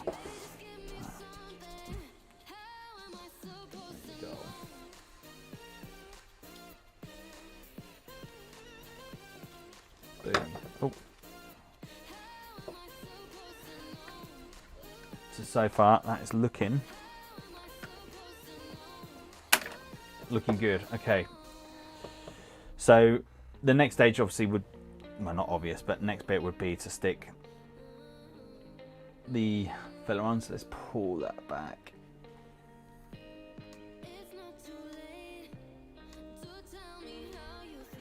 So next up would be to start putting them on. Now at this stage, debating whether or not that actually works.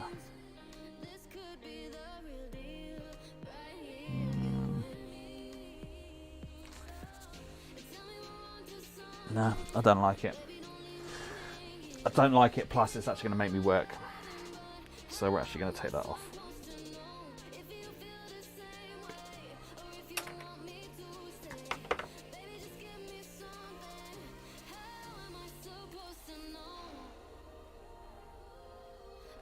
thing is, it's kind of, yeah, that's fine. I don't mind if it's kind of like on the side a little bit. How bad would that be actually? It's fine. I can figure a way of making that work. So what we're going to do next, we're going to need to pin these down a little bit. So what I'm going to do, sharp knife. In fact, what I probably could do, if I chop that to there, just need to round that bit off. I think actually that would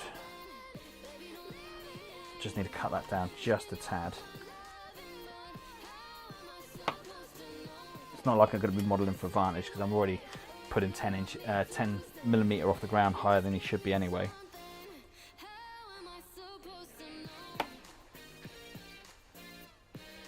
There you go, that's better. Right, so we need that.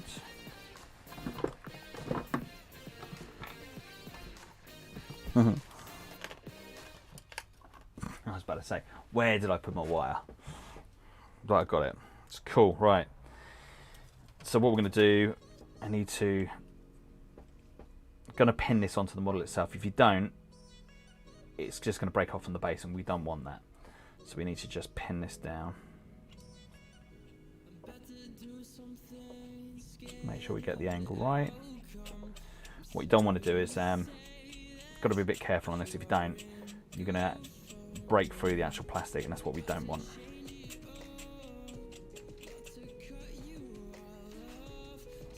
Not enough.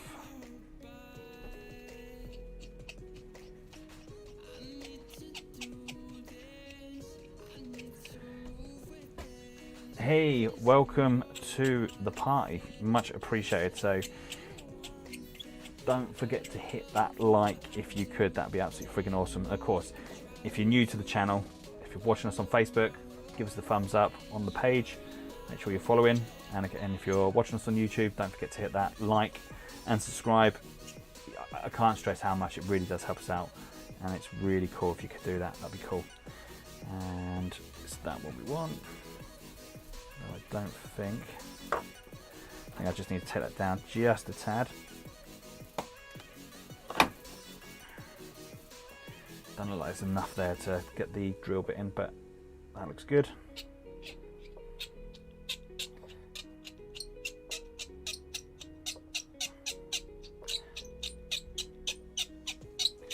It's the only boring part, right? Here we go. Like drilling for gold. Not enough.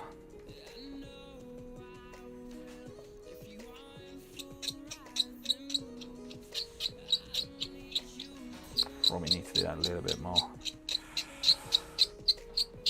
If you don't drill enough, it will just snap the leg, and that's what we don't want. Yeah, that's perfect. How much was the other one? Just give it a little bit more to be on the safe side. So yeah, there's enough there. And then probably want maybe that one as well.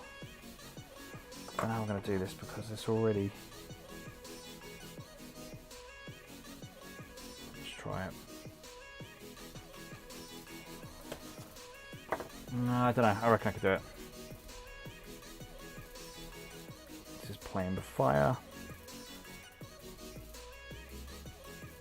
If I'm going to knacker the model, this is going to be the occasion. This is going to be the moment. Or if I'm going to dag the thing into my fingers, that is going to be the time. So I'm just going to pop this on silent for a sec. I've got a little girl on her way down.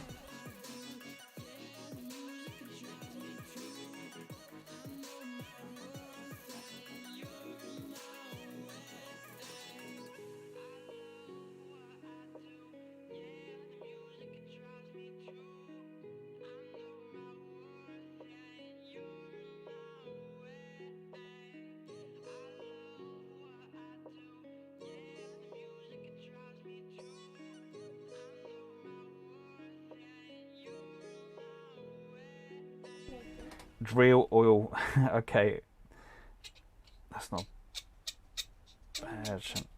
I am doing some bases. Yeah, it's kind of not worked. Right, so we've got the 2 bits that we need anyway, so that's cool. That's in a little bit, alright. You've got Harriet coming in, yeah? Excited? You alright? I was talking to my cabinet. It's in a little bit.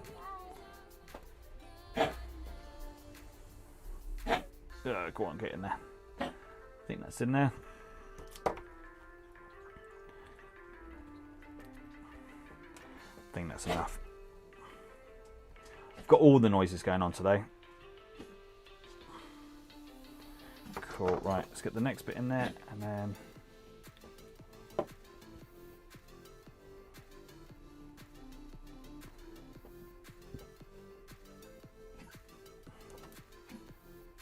feels like it doesn't want to slide in. Let's give it a try. Yep, that's got in. Cool, right.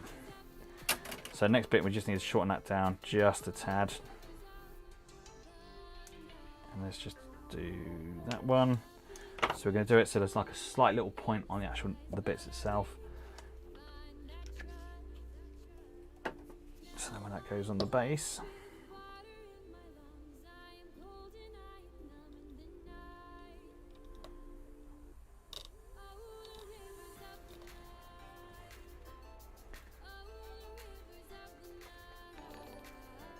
Actually looks pretty good.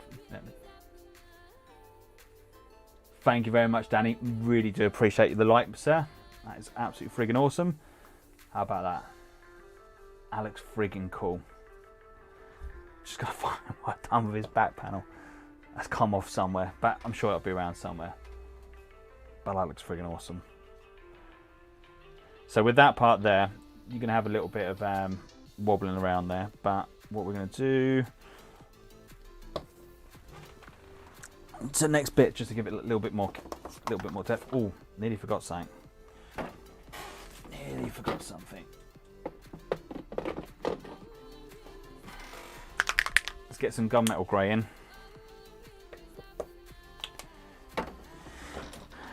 This is like an important part. Let's just do those pipes.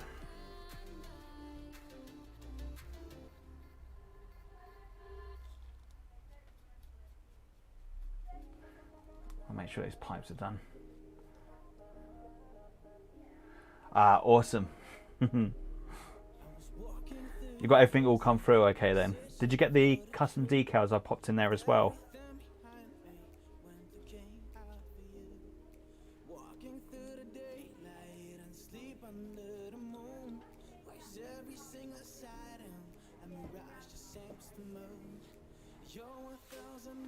There you go, so it's looking like.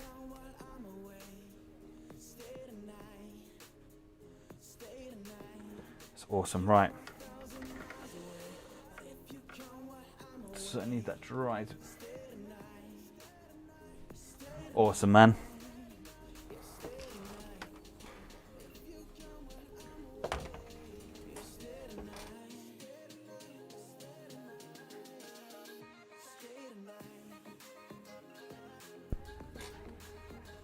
Now I know I didn't say I was gonna, I know that wasn't part of the thing on there, but I thought that'd be a cool little extra, nice little surprise, right?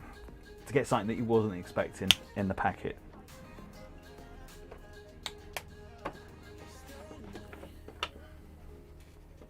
Is that there? Okay, so next up with just a little bit of sponge. We'll just rough that off. Just gonna dab that in. So we're just gonna take off some of this. So sorry, by the way, I'm using the chrome. We're just going to tap that off, and then all we're going to do with that is just slightly tap that over the actual pipe work, just to give it that random, like the random scratches on the actual pipe itself. Hopefully that's starting to come through. Just get that.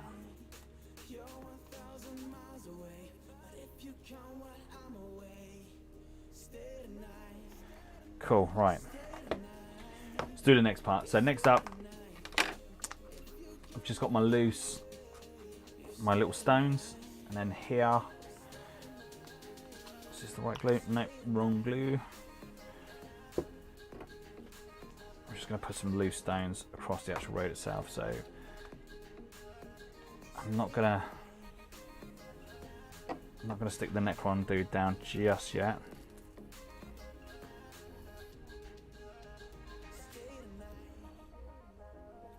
I just want that. Hopefully what you can see is it's just building up where that leg is. The reason I'm not going to stick this down just yet, because I need to still do some work on the actual dude itself. What I don't want to do is stick it down and then not be able to get to certain parts, because that will just kill it. And you see I've still got quite a bit of work to do on him, but I'm going to make this dude look sweet. So we need some more random bits of stones just on the road.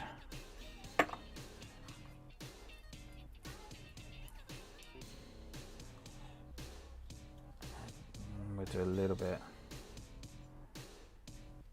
We'll do that.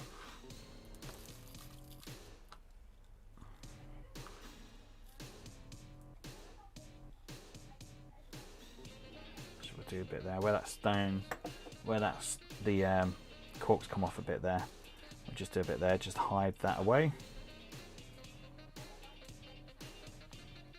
And you can see that nice little bit extra onto the road itself. And then into this part here, we're just going to put some stones in there as well.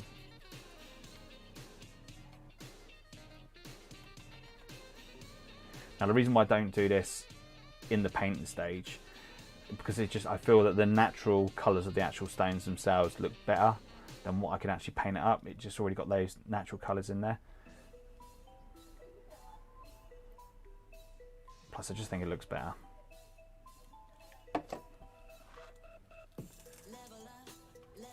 Someone once told me, don't work harder, work smarter. And that's what I'm trying to do here. Just try to work smarter on what we do with the stones. Right, a little bit in there. James William, thank you very much for liking the stream. Much appreciated, sir. Friggin' legends we've got on this group so far, so thank you. You guys and girls are absolutely friggin' awesome. Right, so we're going to... So next up what we're going to do, we're going to finish that off. So the others, the smaller bases, actually, do you know what? Let's do it. Let's just get some bits on there. And let's just do... Don't want too much on these.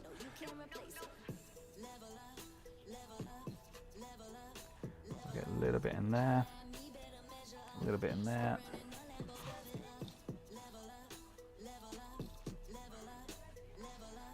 Just some randomness. Do I want anything on that one? I'll do a little bit up there.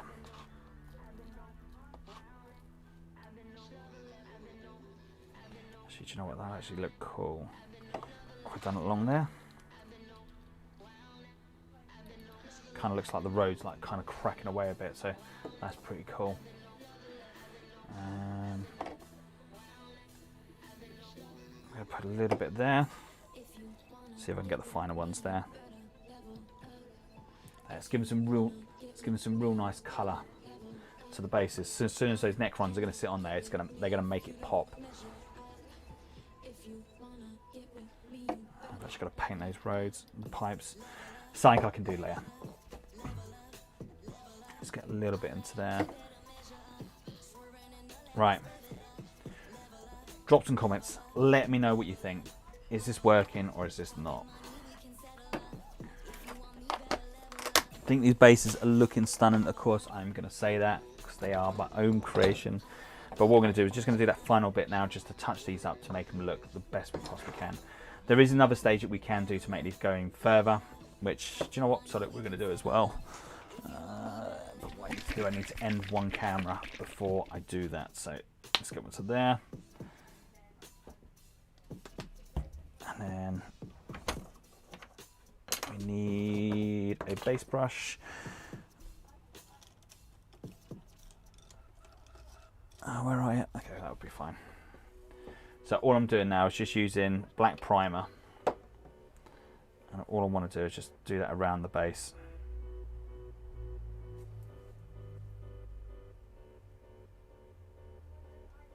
It's not the right brush. I thought I'd be able to pull that off, but obviously clearly not. That's a dry brush, we don't want that. Where's my base brush? Is gone. That's a dry. That's a base brush, right. Let's make sure we get the right tools for the job, right? There you go, so get that round. This will really help. It's going to really help that pop. Because at the moment it kind of looks a bit rough and ready, but as soon as you tidy it up, going back over with the black, you know what you could do if you prefer, you could do like a brown. Like in the past I used to do the, when I'd do the airbrushing on the darker brown, I'd put that all the way around. And I'd use the browns to actually pull the base in. That kind of works and looks cool. But this one we're just going to go with the black.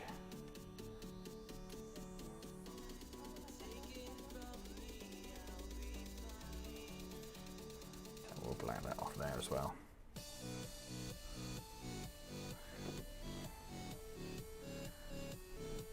As you can see, they're starting to make that look really, really nice. Let's get the last of these done.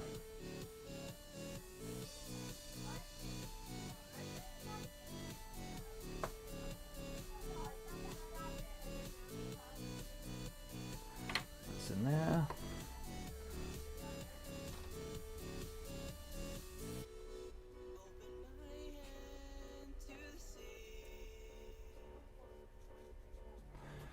And that one.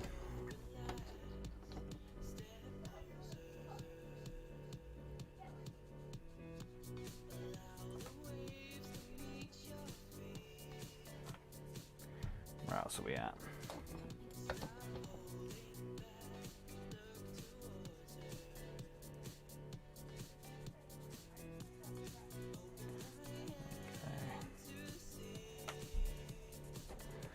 Let's get that next one up. If it wants to come off.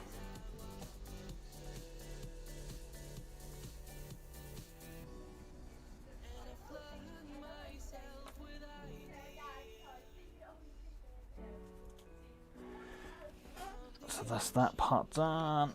Alright. So we're going to add a couple little bit more features onto the actual road itself now. So let's clean these out of the way. So this is where you can take advantage of weathering powders and just add a couple little bits in there just to give it that little bit extra texture. So a couple of good ones. You got the rust, so rust oxide. These are Vallejo ones, and again we've got some dark steel as well. So that around the pipes, really, really cool. Forge World, do some. Let's see what I've got. Let's see what we've got. So we've got some rust, thick mud. That's probably not going to come out well. New rust, that could be cool. We've got some green fade. We've got some light rust powder, dark earth. Let's play down with some dark earth, dark sand. That's not what we want. Fresh mud, dry mud, dark iron, dark earth. So what? We got some real powders going on here.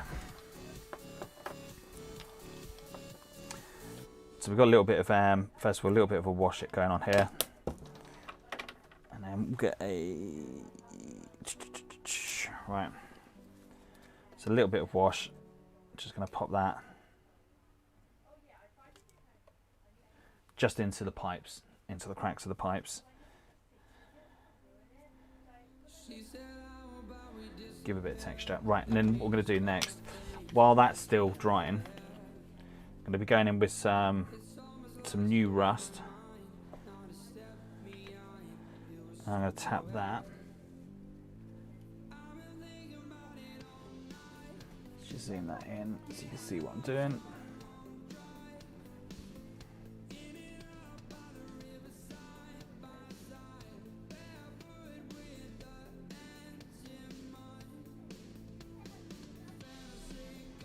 So what will happen is when that dries, that'll go all powdery and it will look friggin' cool.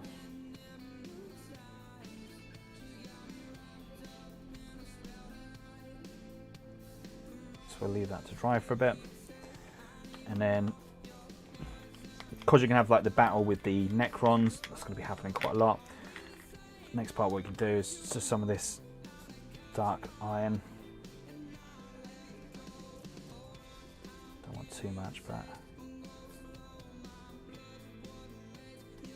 just add a little bit onto the road.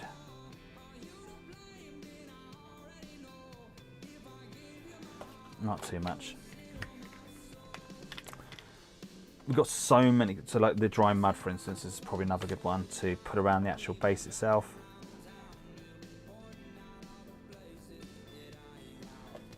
Would be even better if we are going to get a little bit of thinner. Just going to put a little bit of thinner on my brush. And all I'm going to do is just put the thinner down first of all, and then with the dry mud, I'm just going to pop that down on top of the thinner. And then, have I got any lighter colours? Medium earth. Yep.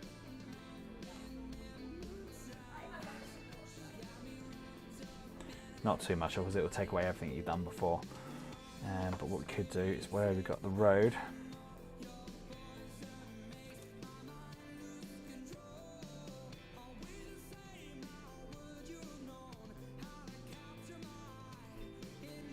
we just do a little bit around there. Right, so what we're going to do next is just get the thinner again. I'm going to just tip a little bit onto my palette.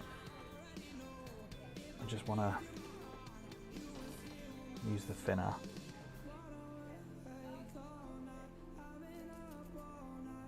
I want to take a little bit of that excess off.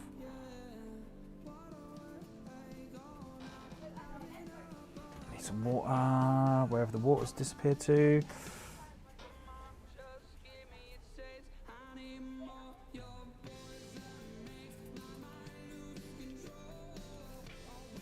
Right, so let's get the air dryer on this, because this is where things are going to start changing up. So I'm going to mute that for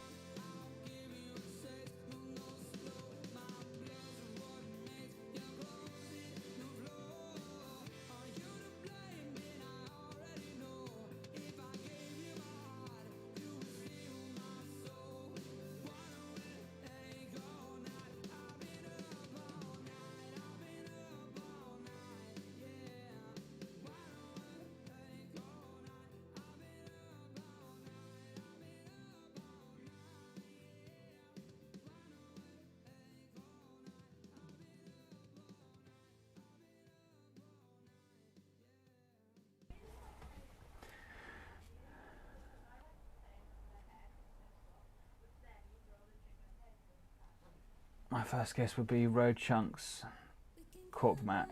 Yeah, 100%, my friend. They are just using cork, and that is it. So you can hopefully see on there, hopefully the light's working well on that. You can kind of see where it's now starting to dry in the actual road itself. It kind of gives you that little bit more of a muddy effect. Now, because we're in an environment where there's been a lot of bloodshed, there's been a lot of battle going on, I can imagine there's going to be a lot of blood and viscera going all over the shot, right? So we're going to have a little bit of clear red. Tamia, this stuff is wicked for what I'm about to do.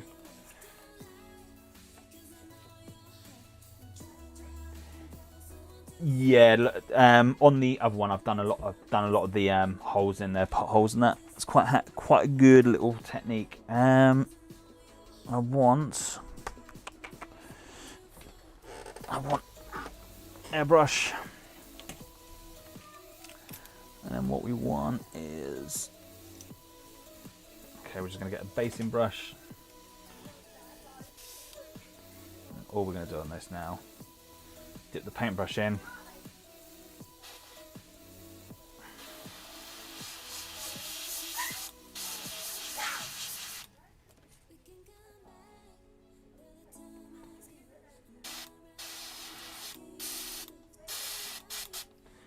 Just give it a little bit of extra character on the road.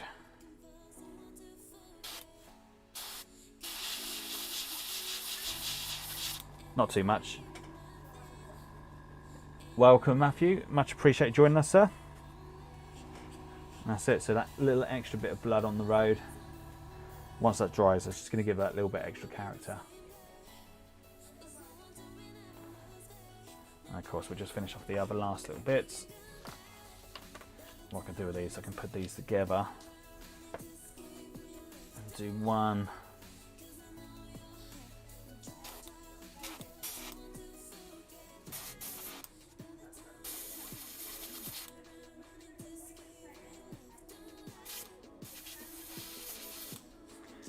I don't want too much of a big blob.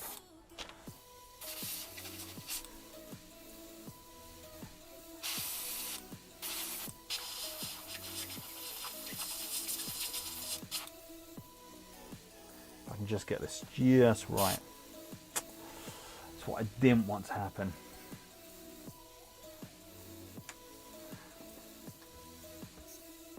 What's that? What's that you have blasted in, mate? Oh, sorry. So I'm just using Tamiya Clear Red. It's good stuff. Now, unfortunately, what I've done there is just where that Tamiya's just hit it too much. It's got a bigger blotch, and I didn't really want that. Oh, it is what it is. Have to live with it. Can't do nothing about it now. Right, my desk is looking like a blooming bomb's hit it. Looking like a right messy pup. Let's just clean that brush up. Make sure we do that good. Okay, right. I suppose moment of truth. Let's get the necrons. Let's stick those on there, and we just see how they look upon there. So where did I put them? How many do I need? 3. So they're going on that one. 6, 7 dudes. Ah, there's another base there I missed. Poop sticks.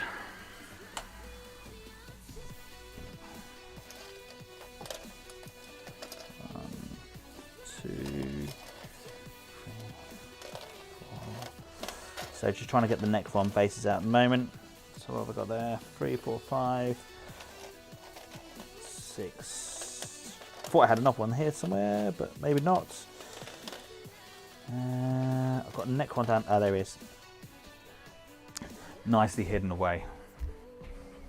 So what you don't see off screen is the gaming table. So then with these, what we're going to have to do is we're going to have to cut the bases off. But again, with these, I'm going to try pin these. I know that I'm not going to be able to do big pins, because otherwise it's just going to go through the plastic.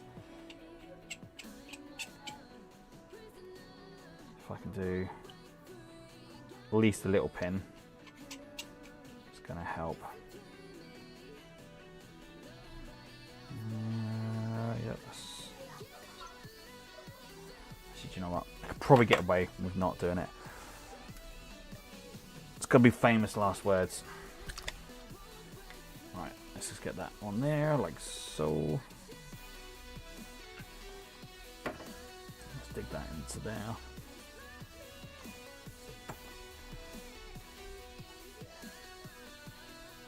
Let's see how that's working. Yep, not deep enough. Okay, no worries. Let's just stick them straight on. I think that'll be alright. And we'll have him standing up like that.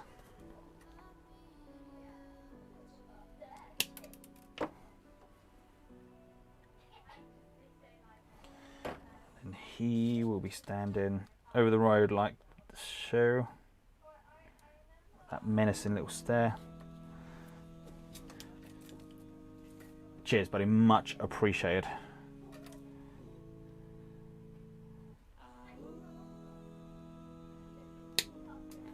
I haven't done all my necrons on these bases. I just think it would be, I think it'd be suicide.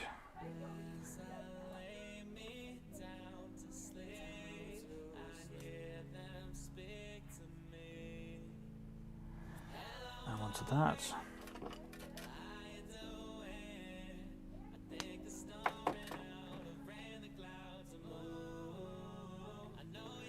We'll get the helm.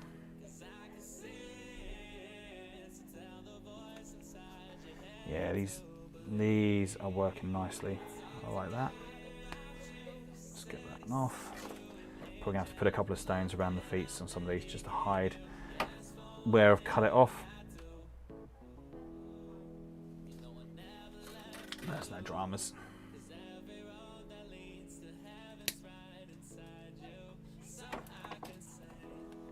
Let's get that one on there. I thought I'd be able to smash through these necrons a lot quicker than what I did. I kind of had it in my mindset that I could smash these out in a night and that'd be alright. And as soon as I started doing it and I started doing the greens that I wanted to do and it just weren't working, I was like, ugh. So I really had to go back to the drawing board and how I was going to do them. So originally what I was going to do was going to do a candy red for the necron, so paint them all silver and then do like a candy red colour over the top of it. But when I'd done it, I know a couple of the lads were like, nah, I don't like that. I was kind of, okie dokie, we won't be doing that then, we'll do something else. Don't know what that is stuck to the side of the foot.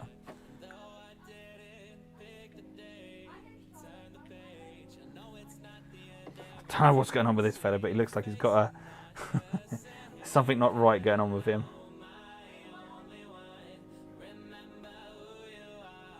I should do you that side.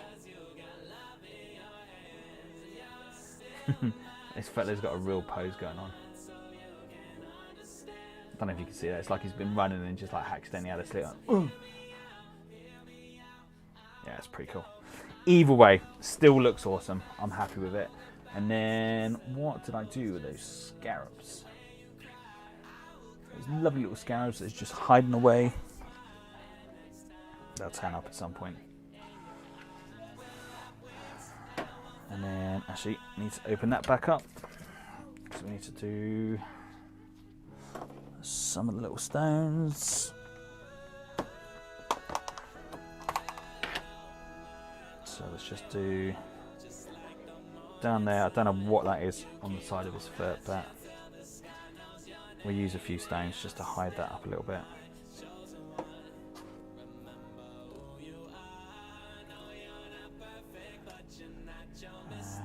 Where was the cut?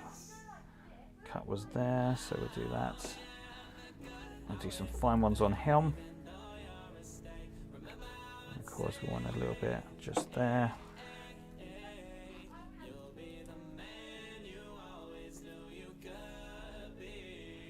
One just there for that fella.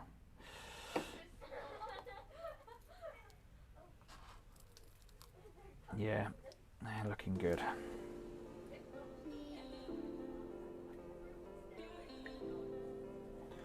Do that there.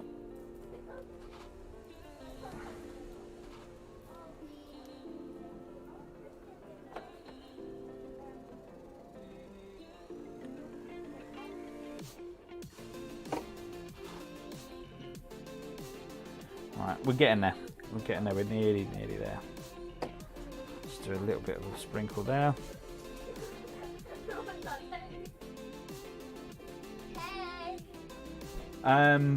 Possibly.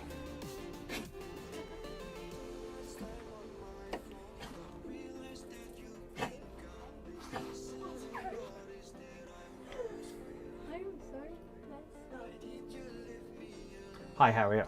Hi. I'm so messed up. Don't have children.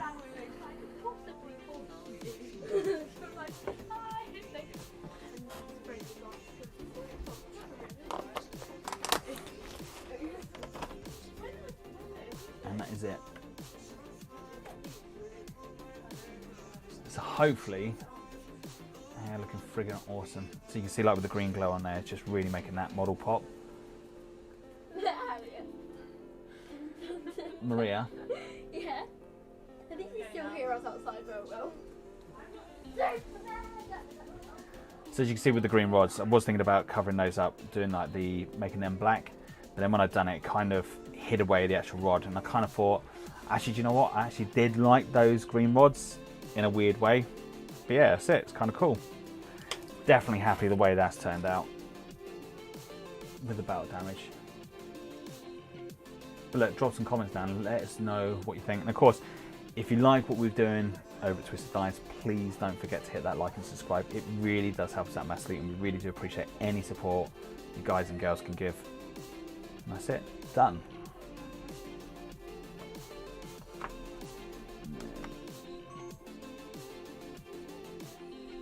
Just turn that one up.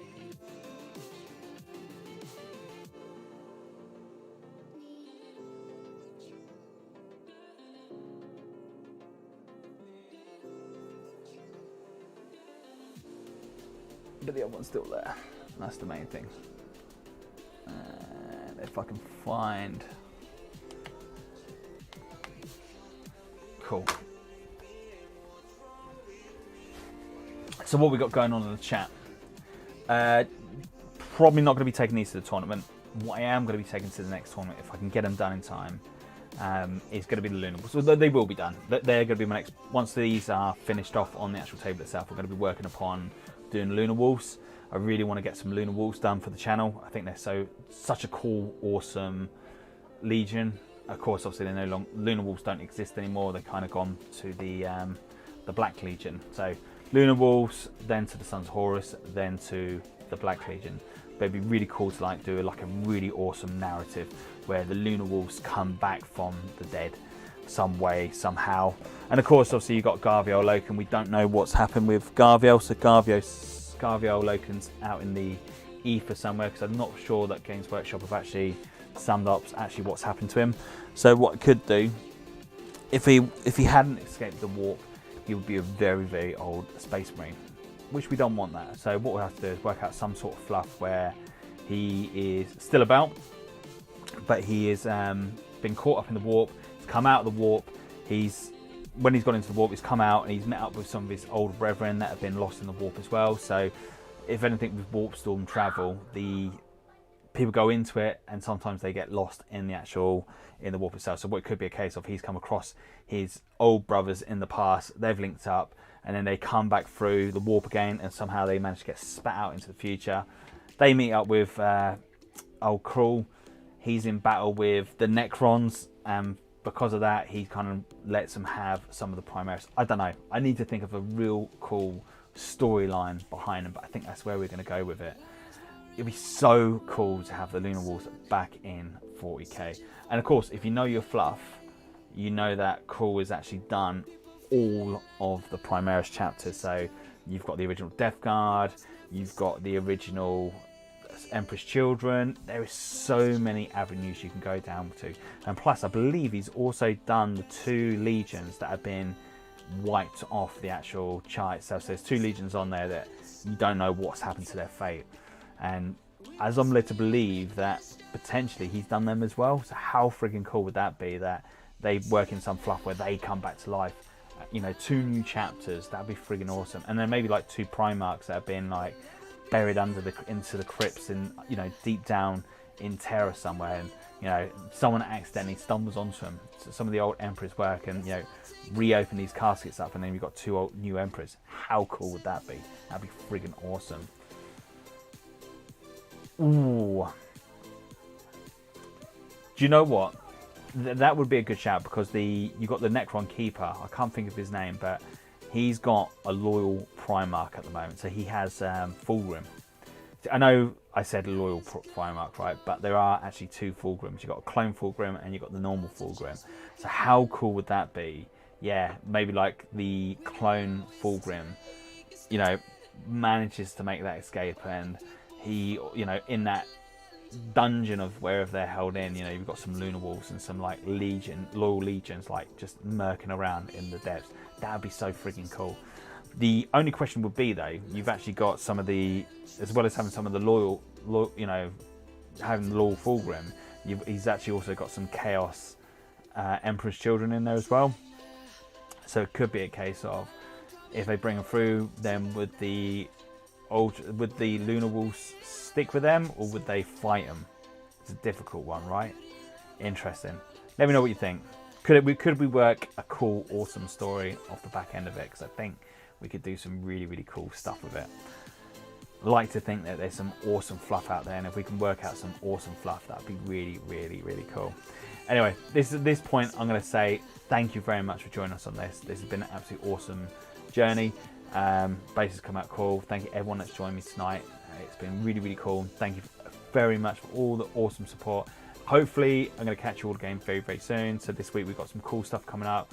We've got a couple more Space Wolves tactics coming up. We've got an awesome battle report. We're going to start hopefully pushing out the Crusade games that we've got coming up.